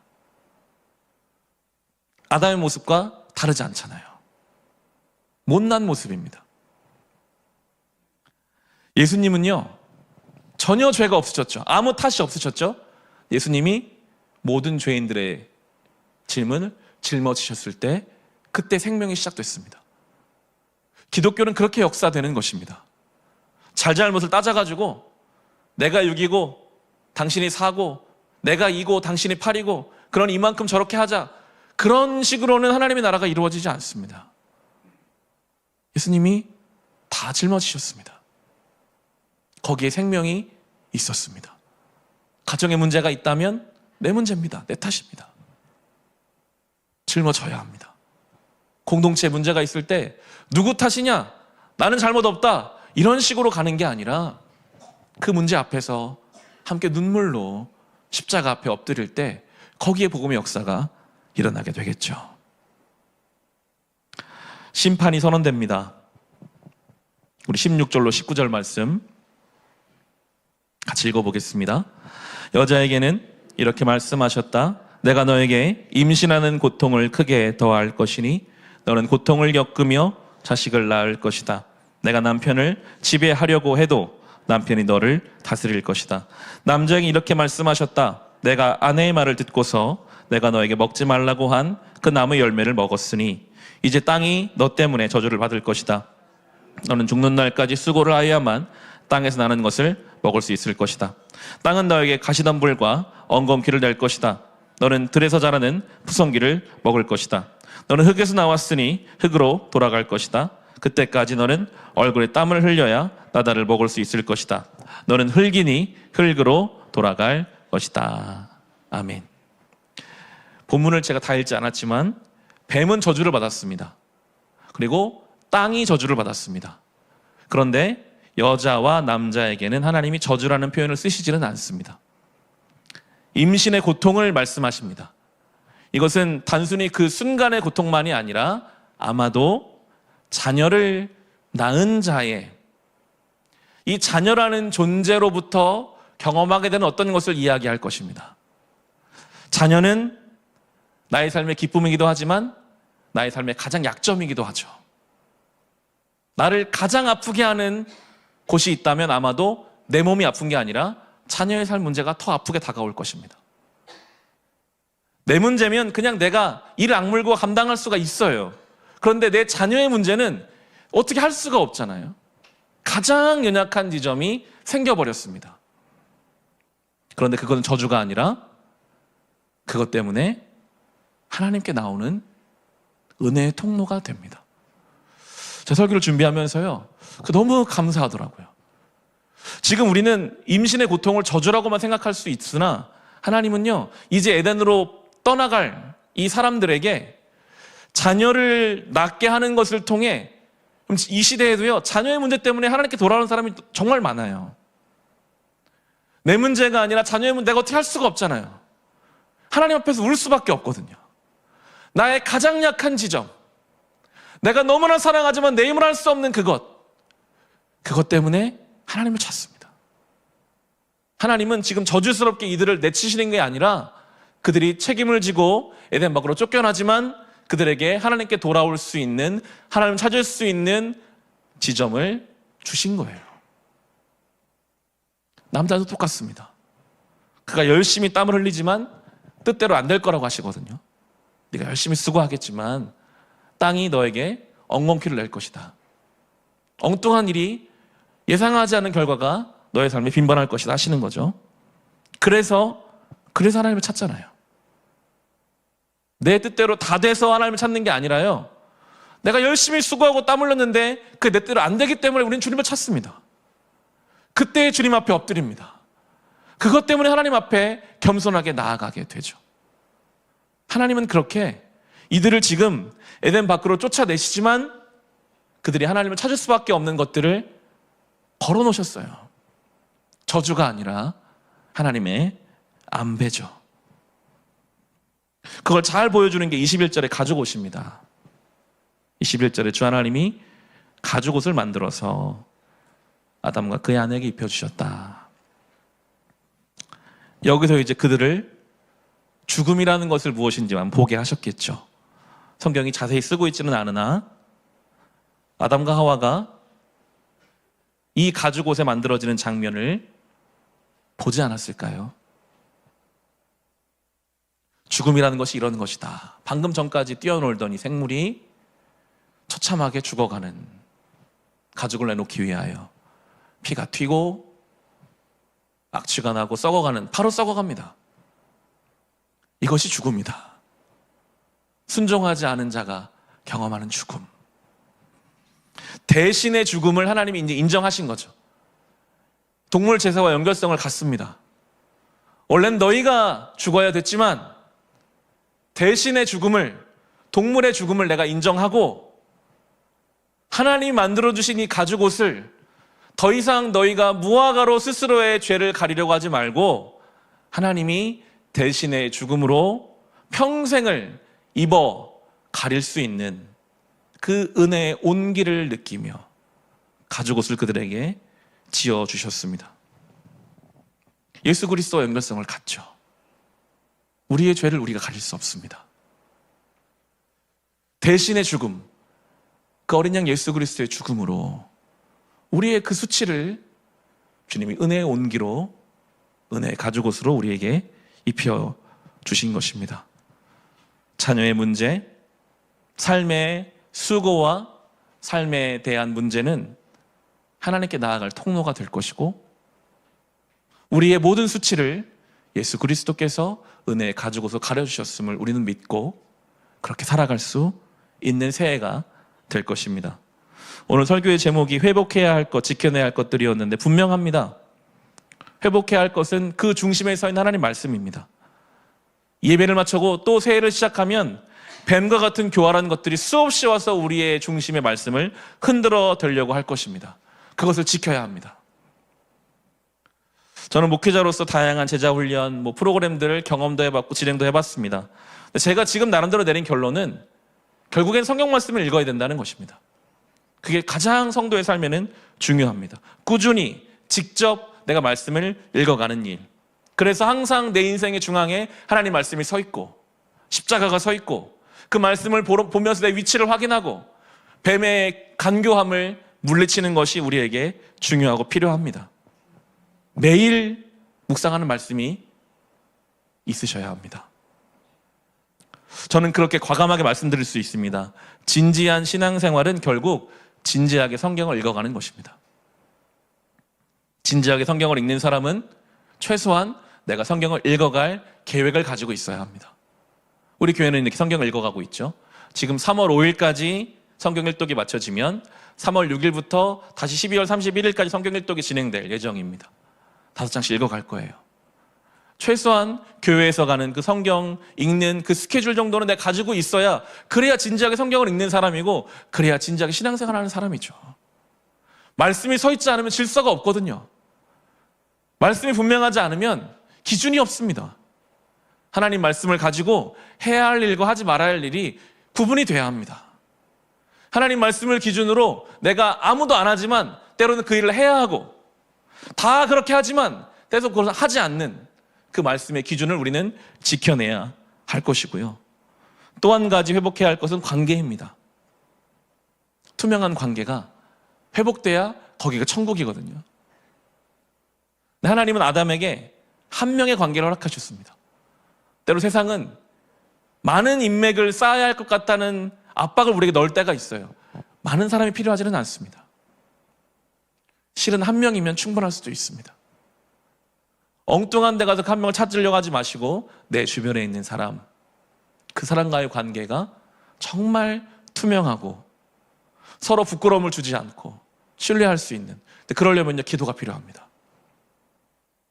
그 사람을 위해 기도하고 관계 회복을 위해 그렇게 우리가 기도에 갈 때에 우리는 그렇게 하루하루 지켜내야 할 것들 지켜내고 회복해가며 에덴의 천국을 누리며 살아가게 될 것입니다. 그렇게 새해를 살아가는 우리 모두 될 수 있기를 주님의 이름으로 축원합니다.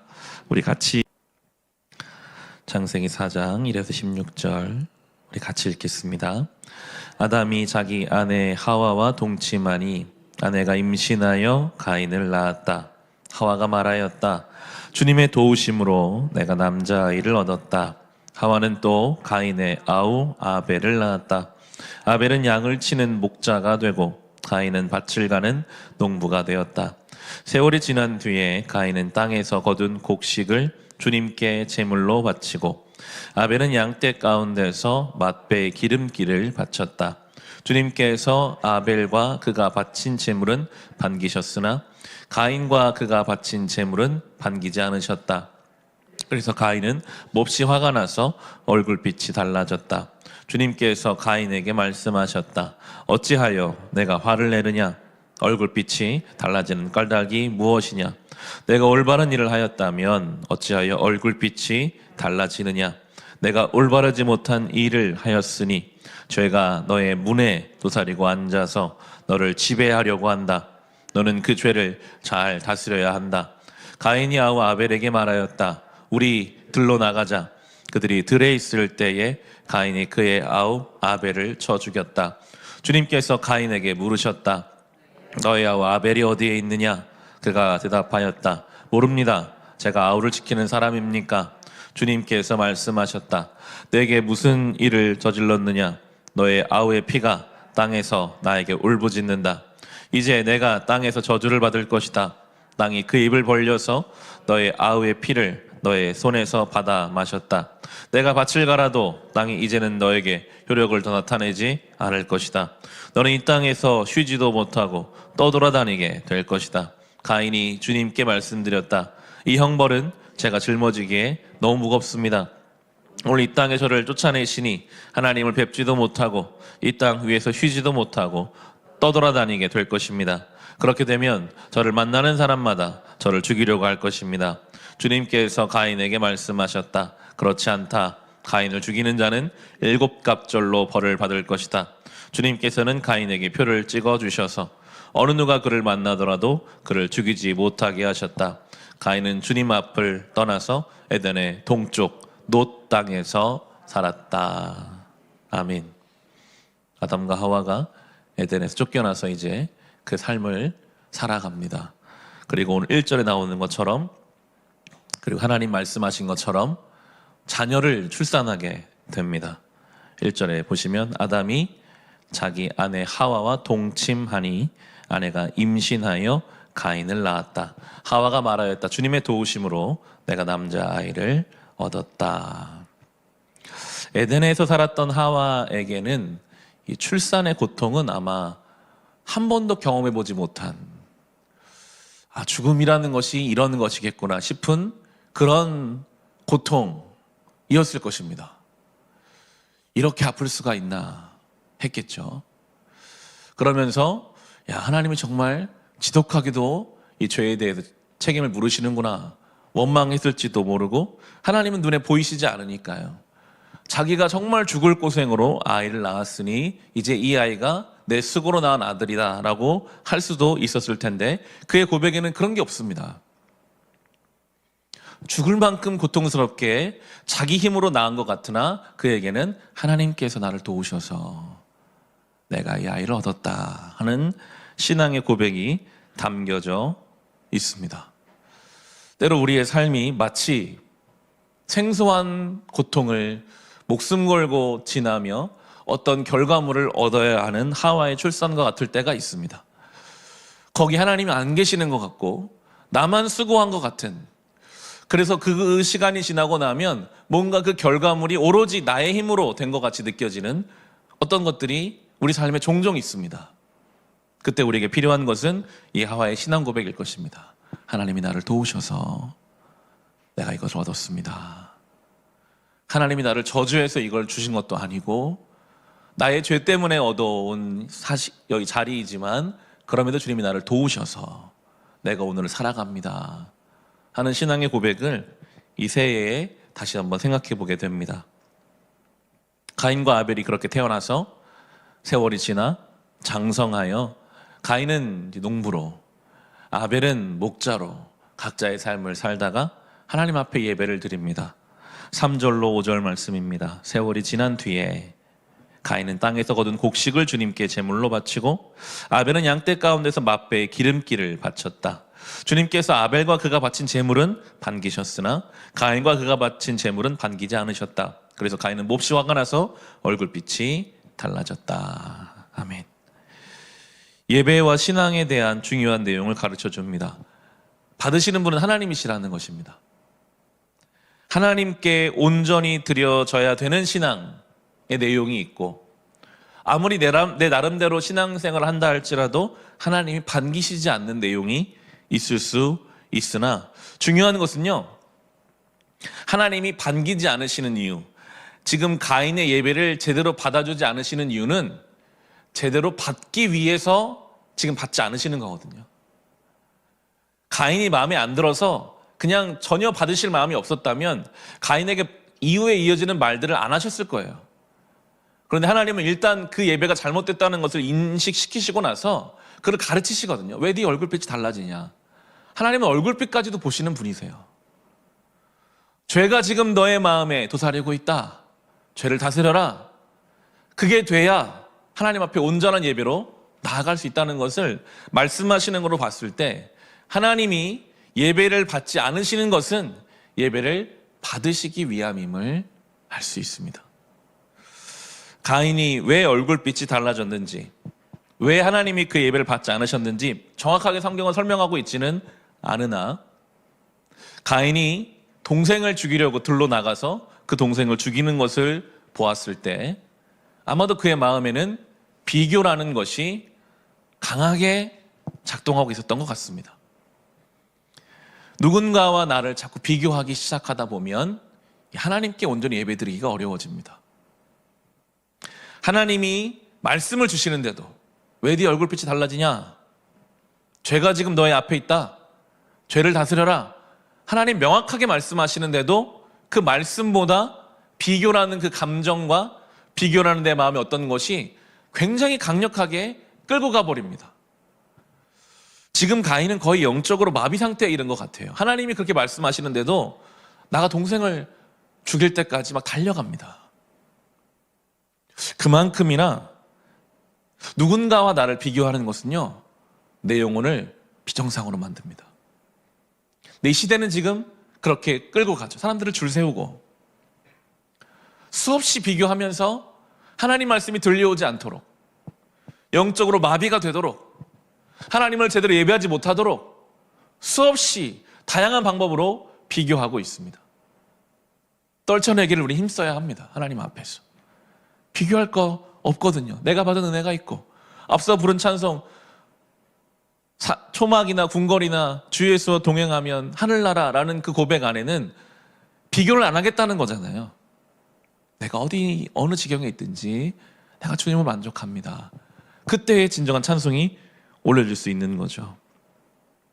하지만 가인은 그러지 못했고, 하나님 말씀이 너무나 분명했음에도 그는 죄의 지배를 받습니다. 8절에서 10절 말씀입니다. 같이 읽어보겠습니다. 가인이 아벨에게 말하였다. 우리 들로 나가자. 그들이 들에 있을 때에 가인이 그의 아우 아벨을 쳐 죽였다. 주님께서 가인에게 물으셨다. 너의 아우 아벨이 어디에 있느냐? 그가 대답하였다. 모릅니다. 제가 아우를 지키는 사람입니까? 주님께서 말씀하셨다. 내가 무슨 일을 저질렀느냐? 너의 아우의 피가 땅에서 나에게 울부짖는다. 아멘. 들로 나가자. 그 말은 아무도 보는 사람 없으면 내가 내 동생을 쳐 죽일 수 있겠다 하는 착각입니다. 아무도 보지 않는 것 같으나 하나님이 보시지 않는 자리는 없습니다.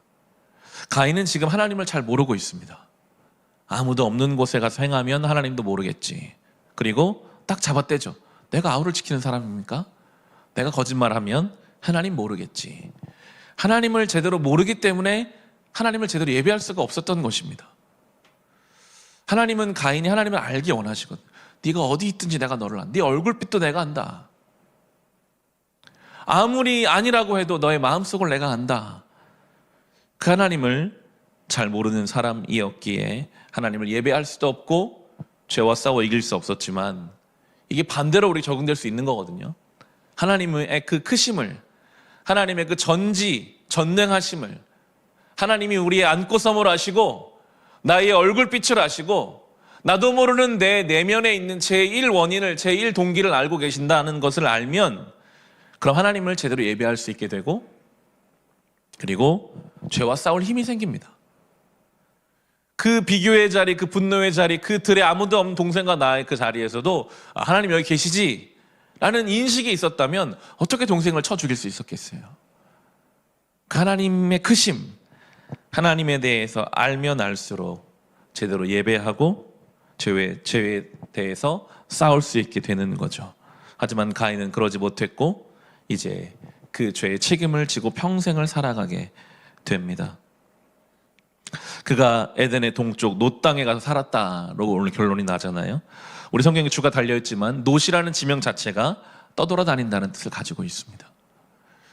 가인이 하나님께 그렇게 말해. 하나님, 제가 이제 떠돌아다니게 됐는데 혹시 사람들이 나를 죽이면 어떡합니까? 참 아이러니하죠. 자기가 동생을 죽여놓고는 자기가 죽을 것에 대해 두려워합니다. 그게 얼마나 하나님 앞에 비정상적인 걸 그가 알거든요. 자기가 죽여놓고는 내가 죽으면 어떡합니까 하나님, 그런 이야기를 하고 있어요. 그는 하나님 앞을 떠나 살게 되는데, 그것은 하나님을 떠나 사는 인생이 마치 뿌리가 없는 인생처럼 정착이 안 됩니다. 내일 나누겠지만 그도 그의 자녀들이 계속 일과를 이뤄갑니다. 여러 가지 것들을 만들어내요. 하지만 하나님을 떠나 사는 사람의 인생은 떠돌아다니는 인생처럼 늘 뭔가 불안하고 정착이 안 되고 뿌리가 없으니까 열매가 없고 그런 인생으로 살아가게 됩니다. 안정감이 없죠. 이 가인의 모습은 우리에게 교훈을 줍니다. 하나님의 말씀 앞에 진지하게 그 말씀을 귀 기울여 들어야 한다는 것.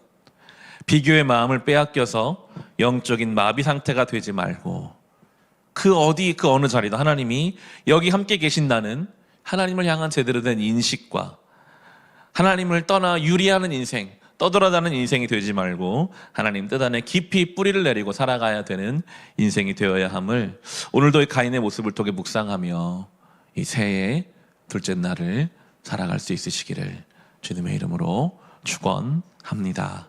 우리가 읽겠습니다. 가인이 자기 아내와 동침하니 아내가 임신하여 에녹을 낳았다. 그때 가인은 도시를 세우고 그 도시를 자기 아들의 이름을 따서 에녹이라고 하였다. 에녹은 이랏을 낳고 이랏은 무후야엘을 낳고 무후야엘은 무두사엘을 낳고 무두사엘은 라멕을 낳았다. 라멕은 두 아내와 함께 살았다. 한 아내의 이름은 아다이고 또 한 아내의 이름은 실라이다. 아다는 야발을 낳았는데 그는 장막을 치고 살면서 집짐승을 치는 사람의 조상이 되었다. 그의 아우의 이름은 유발인데 유발은 수금을 타고 퉁소를 부는 모든 사람의 조상이 되었다. 또한 실라는 두발가인이라는 아이를 낳았다. 그는 굴이나 쇠를 가지고 온갖 기구를 만드는 사람이다. 두발가인에게는 나아마라고 하는 노이가 있었다.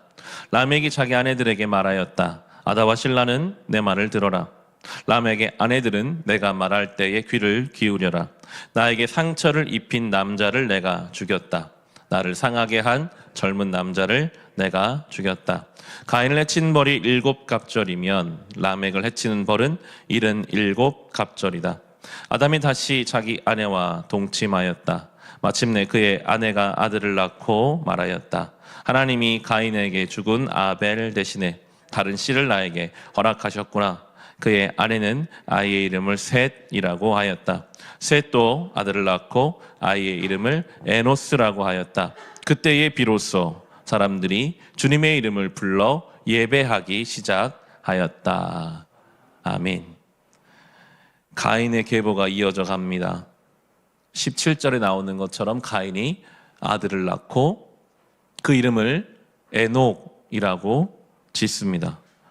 가인은 또 도시를 세웠고 그 도시의 이름을 자기 아들의 이름 에녹이라고 짓고 있습니다. 우리가 앞서 보았던 4장 1절에서 하와가 가인을 낳고 나서는 하나님이 나를 도우셔서 내가 이 아이를 얻었다라는 신앙 고백이 있었던 것과는 이 가인의 삶에는 이제 하나님이 찾아봐지지가 않습니다. 자녀를 낳고는 자기가 이름을 짓고 자기가 마치 하나님이나 되는 것처럼 도시를 짓고 그 도시의 이름을 자기가 지어내고 있습니다. 하나님의 형상이 있기 때문에 사람은 뭔가를 늘 만들어냅니다. 창조주 형상이 우리 안에 있으니까요. 하지만 완전하지를 못하죠. 그럼에도 도시를 짓고 아들의 이름을 지음으로써 하나님이 아니고는 채워지지 않는 삶의 그 공허함이라는 게 있거든요. 근데 그걸 채우기 위해서 뭔가를 하는 거예요. 가인의 계보는 그렇습니다. 도시도 짓고 자녀도 낳고 뭔가를 열심히 합니다. 채워지지 않는 갈급함이 있거든요. 하나님을 떠나 산다는 것, 방황하며 살아간다는 것, 채워지지 않는 그 갈증을 뭔가로 채우려고 하지만 점점 이 가인의 계보는 거룩함을 잃어가게 됩니다. 19절에 나오는 라멕은 두 아내와 함께 살았다라고 나옵니다. 하나님이 정해놓으신 한 남자와 한 여자의 가정을 라멕이라는 사람이 깨뜨리고 있습니다. 그에게 두 아내를 거느려 살 만큼 경제력이 있었는지도 모르겠습니다. 그리고 후에 나오는 것처럼 내가 사람을 죽였다 공개적으로 이야기해도 그 누구도 그를 어찌하지 못할 그에게 힘이 있었는지도 모를 일입니다. 하지만 그에게는 하나님을 향한 순종이나 겸손함은 없었습니다. 내 마음대로 다른 사람이 다 한 남자 한 여자 가정을 이룬다고 해도 나는 이 여자도 마음에 든다, 저 여자도 마음에 든다. 내 마음에 들지 않으면 내가 사람도 죽일 수 있다. 그것이 이 라멕이라는 사람이었습니다. 그의 자손들이 집짐승을 키우는 야발, 퉁소로 음악을 만드는 유발, 또 두발가인은 구리와 쇠를 만드는 뭔가를 이렇게 해갑니다. 기념비적으로 가축을 만든다는 것은 야생동물을 이제 자기 집 옆에 두고 좀 더 편리한 삶을 살아가는 거죠. 음악을 가지고 즐길 줄도 알고 뭔가 도구를 만들어서 조금씩 그들의 삶이 나아질지는 모르겠습니다. 하지만 이 성경의 기록은 그것이 그렇게 영광스럽지도 그것이 그렇게 하나님 앞에서 아름답지도 않다는 것으로 짤막히 기록하고 넘어갈 뿐입니다. 하나님이 없는 인생, 그 인생이 이루는 업적이라는 것이 다 그렇다고 우리는 묵상해 볼 수 있습니다. 정말 바라기는 우리의 삶이, 그리고 우리가 사랑하는 자들의 삶이, 하나님이 없는 삶은요, 그 갈급함을 채우기 위해 뭔가를 해요. 또 열심히도 해요. 때로 성과도 있어 보여요. 하지만 하나님이 계시지 않은 삶의 그 공허함은 하나님이 아니고는 채워지지가 않습니다. 아무리 뭔가를 해도 뭘 처음 해냈고 뭔가를 많이 했고 뭔가를 지었고 이름을 만들었고 그런 것들이 하나님 앞에 의미가 있지 않음을 성경은 분명히 말합니다. 23절, 24절에 라멕이 자기 아내들에게 말하였다. 아다와 실라는 내 말을 들어라. 라멕의 아내들은 내가 말할 때 귀를 기울여라. 나에게 상처를 입힌 남자를 내가 죽였다. 나를 상하게 한 젊은 남자를 내가 죽였다. 가인을 해친 벌이 7갑절이면 라멕을 해치는 벌은 77갑절이다. 하나님의 말씀에 귀를 기울여라. 이게 성경 내내 나오는 말씀이잖아요. 라멕은 자기 말에 귀를 기울이래요. 내 말을 들어라. 하나님이 가인에게 말씀해 주셨던 너는 죽지 않을 거다, 너를 죽인 자는 7갑절을, 그 말씀을 마치 자기가 하나님인 것처럼 나는 77갑절에 해를 입을 것이다, 이런 이야기를 이야기하는 이 라멕의 삶은 저는 이 부분을 묵상할 때마다 그런 생각이 듭니다. 마치 역주행을 하는 운전자와 같아요. 하나님이 정해놓으신 질서가 있거든요. 근데 나는 그게 싫어. 나는 내 맘대로 갈 거야 하면서 반대 방향으로 가는 차가 있다면, 좌회전 신호를 받고 기다려야 되는데 앞에서 직진차가 오는데도 불구하고 막 내 맘대로 좌회전을 간다. 죽음을 향해 달려가는 거죠. 나만 위태로운 게 아니라 나 때문에 내 주변 사람까지 위태롭게 하는 것이 가인의 계보, 라멕의 삶이었습니다. 그렇게 가인의 계보가 위태롭게 이어져 가는 동안 한쪽에서는 하나님의 은혜가 여전히 준비되고 있습니다. 하나님의 은혜는 성경 끝까지, 요한계시록까지 흘러갑니다. 수없는 장애물들이 나타나죠. 가인과 같은 장애물이, 라멕과 같은 장애물이 앞으로 성경 읽을 때마다 나타날 것입니다. 하지만 그 도도하게 흐르는 이 하나님의 은혜의 강물은 그 앞에 바위가 나타나도 그 바위를 넘어갑니다. 어떤 장애물이 있어도 돌아가고 뛰어넘고 하나님의 은혜는 그렇게 흘러가고 있습니다. 우리의 삶도 마찬가지입니다. 그 무엇도 우리를 향해 흘러오는 주의 은혜를 막을 수 없습니다. 넘어오고 돌아와서라도 하나님의 은혜는 흘러가고 있거든요. 가인으로 인해 아벨이 죽으면 하나님은 다시 셋을 준비하시고 에노스를 준비하셨죠. 25절 26절의 말씀입니다. 아담이 다시 자기 아내와 동침하였다. 마침내 그의 아내가 아들을 낳고 말하였다. 하나님이 가인에게 죽은 아벨 대신에 다른 씨를 나에게 허락하셨구나. 그의 아내는 아이의 이름을 셋이라고 하였다. 셋도 아들을 낳고 아이의 이름을 에노스라고 하였다. 그때 비로소 사람들이 주님의 이름을 불러 예배하기 시작하였다. 아멘. 이 셋의 계보로 예수님이 오시죠. 은혜는 그렇게 멈춰지지 않고 계속 준비되고 끝까지 흘러갑니다. 에노스 때에 주님의 이름을 불러 예배하기 시작하였다. 이 에노스의 이름의 뜻이 그 사람이라는 뜻을 기본적으로 갖지만 에노스가 아주 연약한 존재, 죽을 수밖에 없는 존재, 거기가 그런 뜻이 에노스라는 단어에 담겨 있습니다. 언제 하나님을 예배하기 시작하는가?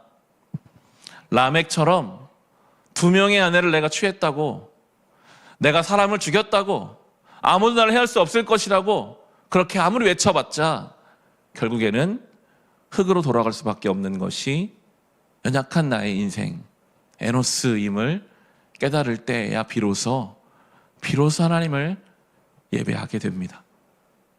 이게 참 놀라운 일입니다. 내가 강하다고 느낄 때는, 내가 라멕이라고 느낄 때는 위태롭습니다. 근데 내가 약하다고 느낄 때는, 내가 아무것도 아니라고 느낄 때는 하나님을 예배하는 인생으로 그 은혜의 강물에 내 몸을 맡기고 하나님의 인도하심을 경험하며 살아가게 될 것입니다.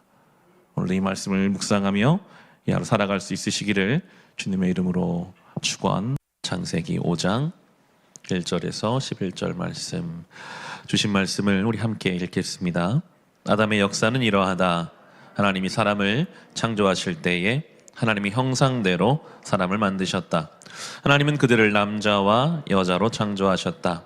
그들을 창조하시던 날에 하나님은 그들에게 복을 주시고 그들의 이름을 사람이라고 하셨다.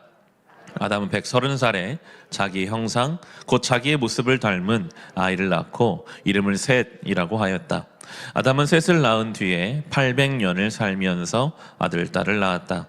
아담은 모두 930년을 살고 죽었다. 셋은 105살에 에노스를 낳았다. 셋은 에노스를 낳은 뒤에 807년을 살면서 아들, 딸을 낳았다. 셋은 모두 912년을 살고 죽었다. 에노스는 90살에 게난을 낳았다. 에노스는 게난을 낳은 뒤에 815년을 살면서 아들, 딸을 낳았다.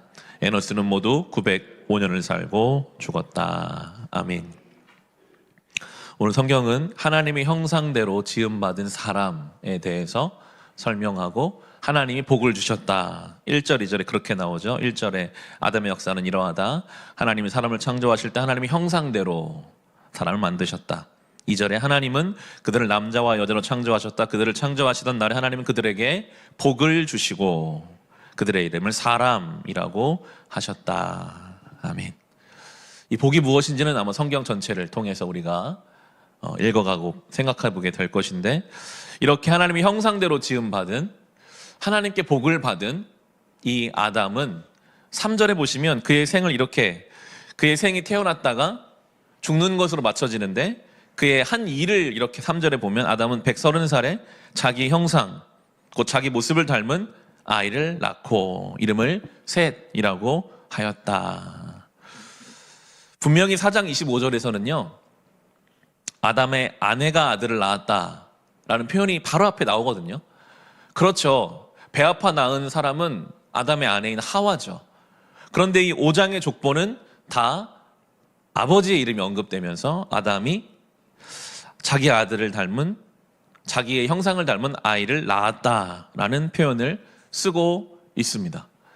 육신적인 출산이 있고 또 다른 의미의 영적으로 또 그의 삶을 통해 뭔가를 만들어가는 출산이 있음을 생각해 볼 수가 있는 거죠. 아담은 하나님의 형상대로 지음받았고 그 아담의 형상이 이제 그 자녀에게 자연스럽게 영향을 주게 된 것이 마치 아이를 낳는 것처럼 그렇게 수고스럽고 내 모든 삶을 다하여, 내 모든 힘을 다하여 지속해야 되는 문제임을 이 본문 앞에서, 이 나타라는 단어 앞에서 생각해 보게 됩니다. 아담의 삶에 이거 하나예요. 그가 땅을 얼마나 차지했고 뭐 어떤 집을 지었고 어떤 일을 했고 성경은 적고 있지 않습니다. 하나, 아들을 낳았다. 근데 그가 육신적으로 낳은 게 아니라면 그의 삶이, 그의 신앙이, 그의 삶의 모든 것들이 자연스럽게 자녀에게 영향을 미치게 된 것일 것입니다. 자녀는 부모의 말까지 담잖아요. 저희 장인 장모님이 전라도 분이시고 사신 것은 거제도에서 결혼하시고부터 사셔서 한 40년 가까이 지금 사신 것 같아요. 그래서 아내가 그 영향을 받았으니까요.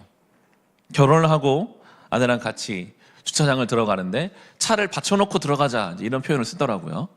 경기도에서 평생 자란 저에게는 아니 멀쩡한 차를 왜 벽에다가 받치나, 다른 차에 받치나, 주차를 하고 들어가거나 차를 세우고 들어가야지, 차를 받치자 이러더라고요. 근데 저희 장인 장모님 똑같이 표현 쓰시다. 차를 받치고 들어가자. 차 어디에 받칠 거냐, 차는 잘 받쳤냐, 이렇게 얘기하시더라고요. 옷을 입을 때 똠방하다라는 표현을 쓰더라고요. 옷이 똠방하네. 그건 정말 못 알아듣겠더라고요. 옷이 똠방하다는 말은 도대체 무슨 말일까. 약간 짧다라는 표현이더라고요. 부모가 쓴 말을 자녀가 담습니다. 어떤 것을 볼 때 어떻게 표현할 것인가를 옆에 있는 자녀가 그걸 똑같이 따라갑니다. 저는 언어의 어떤 선택을 이야기했지만 삶의 문제가 왔을 때 그 문제를 어떻게 바라보고 표현할 것인가. 어렵죠? 어렵지만 우리 하나님 앞에 기도하자. 하나님이 우리 가정을 지금까지 인도하셨고 앞으로도 인도하실 거다. 그 문제와 삶을 그렇게 표현하는 방식이 자녀에게 그대로 갑니다. 그 문제 앞에서 불평과 원망하고 누구 탓이냐? 누구 책임이냐? 마치 그 선악과를 따먹고 나서 하나님 앞에서 저 여자 때문입니다 말하는 것처럼 어떤 문제 앞에 누군가를 탓하고 원망하는 그 표현의 방식은 자연스럽게 누군가에게 흘러가게 되어 있거든요. 아담은 평생 그렇게 자녀를 낳았습니다. 성경은 그렇게 쓰고 있습니다. 5장에 나오는 전부 그렇게 노아까지 흘러갑니다. 우리도 우리의 삶이 그것이 육신의 자녀가 아니라 할지라도 누군가에게 흘러갈 것입니다. 나의 삶이 어떤 것을 어떻게 바라볼 것인가, 어떻게 표현할 것인가, 어떻게 반응할 것인가. 그리고 결국 결론은 죽음이었습니다. 아담도 죽고. 영광스러운 사람이잖아요, 아담이요. 에덴을 경험한 사람이지만 아담도 죽었고요. 그 가인과 아벨 다음에 예수님의 계보로 주어진 그 셋도 죽었습니다. 처음으로 하나님을 예배하기 시작하였더라 언급되는 에노스도 죽었습니다. 오늘 11절까지 그 내용인데요. 결국은 다 죽습니다. 죽음이라는 것이 힘이 강력해서요. 이 죽음이라는 것을 생각하면 사람들이 쫓겨요. 유한한 인생, 유한한 인생에 대한 두려움, 불안함, 그래서 그 죽음 때문에 우리는 우울해하기도 하고, 그 죽음 때문에 불안해하기도 하고, 죽음 때문에 경쟁하고 비교하고, 결국 모든 죄의 원인이 죽음으로부터 비롯되는 것으로 볼 수 있죠. 안개 같은 인생, 덧없는 인생, 그것이 죽음이 갖는 힘입니다. 근데 이 5장 제가 오늘 전체 읽지 않았지만 우리가 잘 아는 유일하게 한 사람, 에녹이라는 사람이 죽음을 경험하지 않고 하나님께 그를 데려가십니다.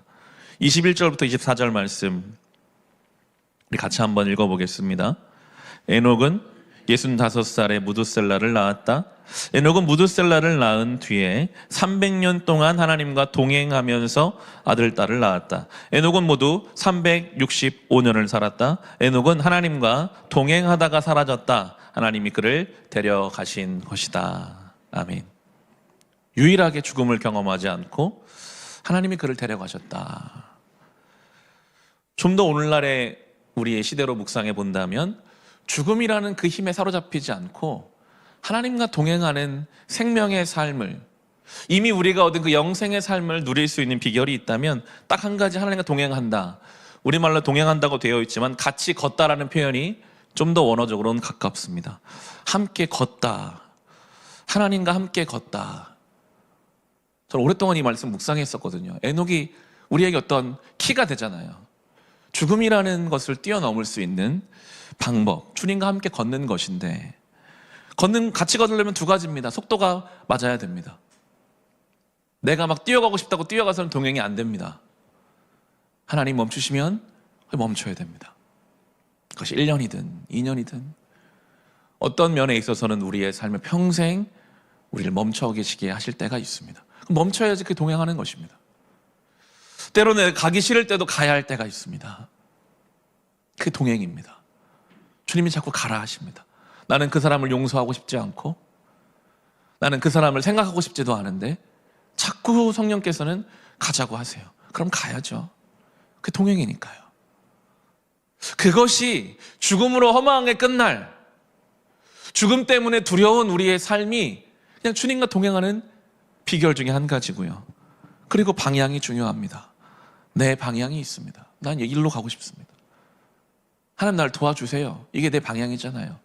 그런데 동행한다는 것은 끊임없이 나와 발맞추어 가신 하나님을 인식하는 것. 지금 주님이 어디로 가시나?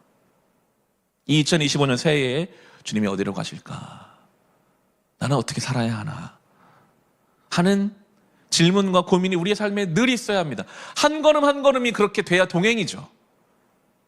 한 번 갔다고 동행이 끝날 수 없습니다.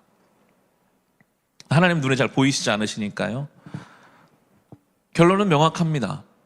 성령님을 의지하면서 오늘 하나님 말씀 묵상하는 것입니다.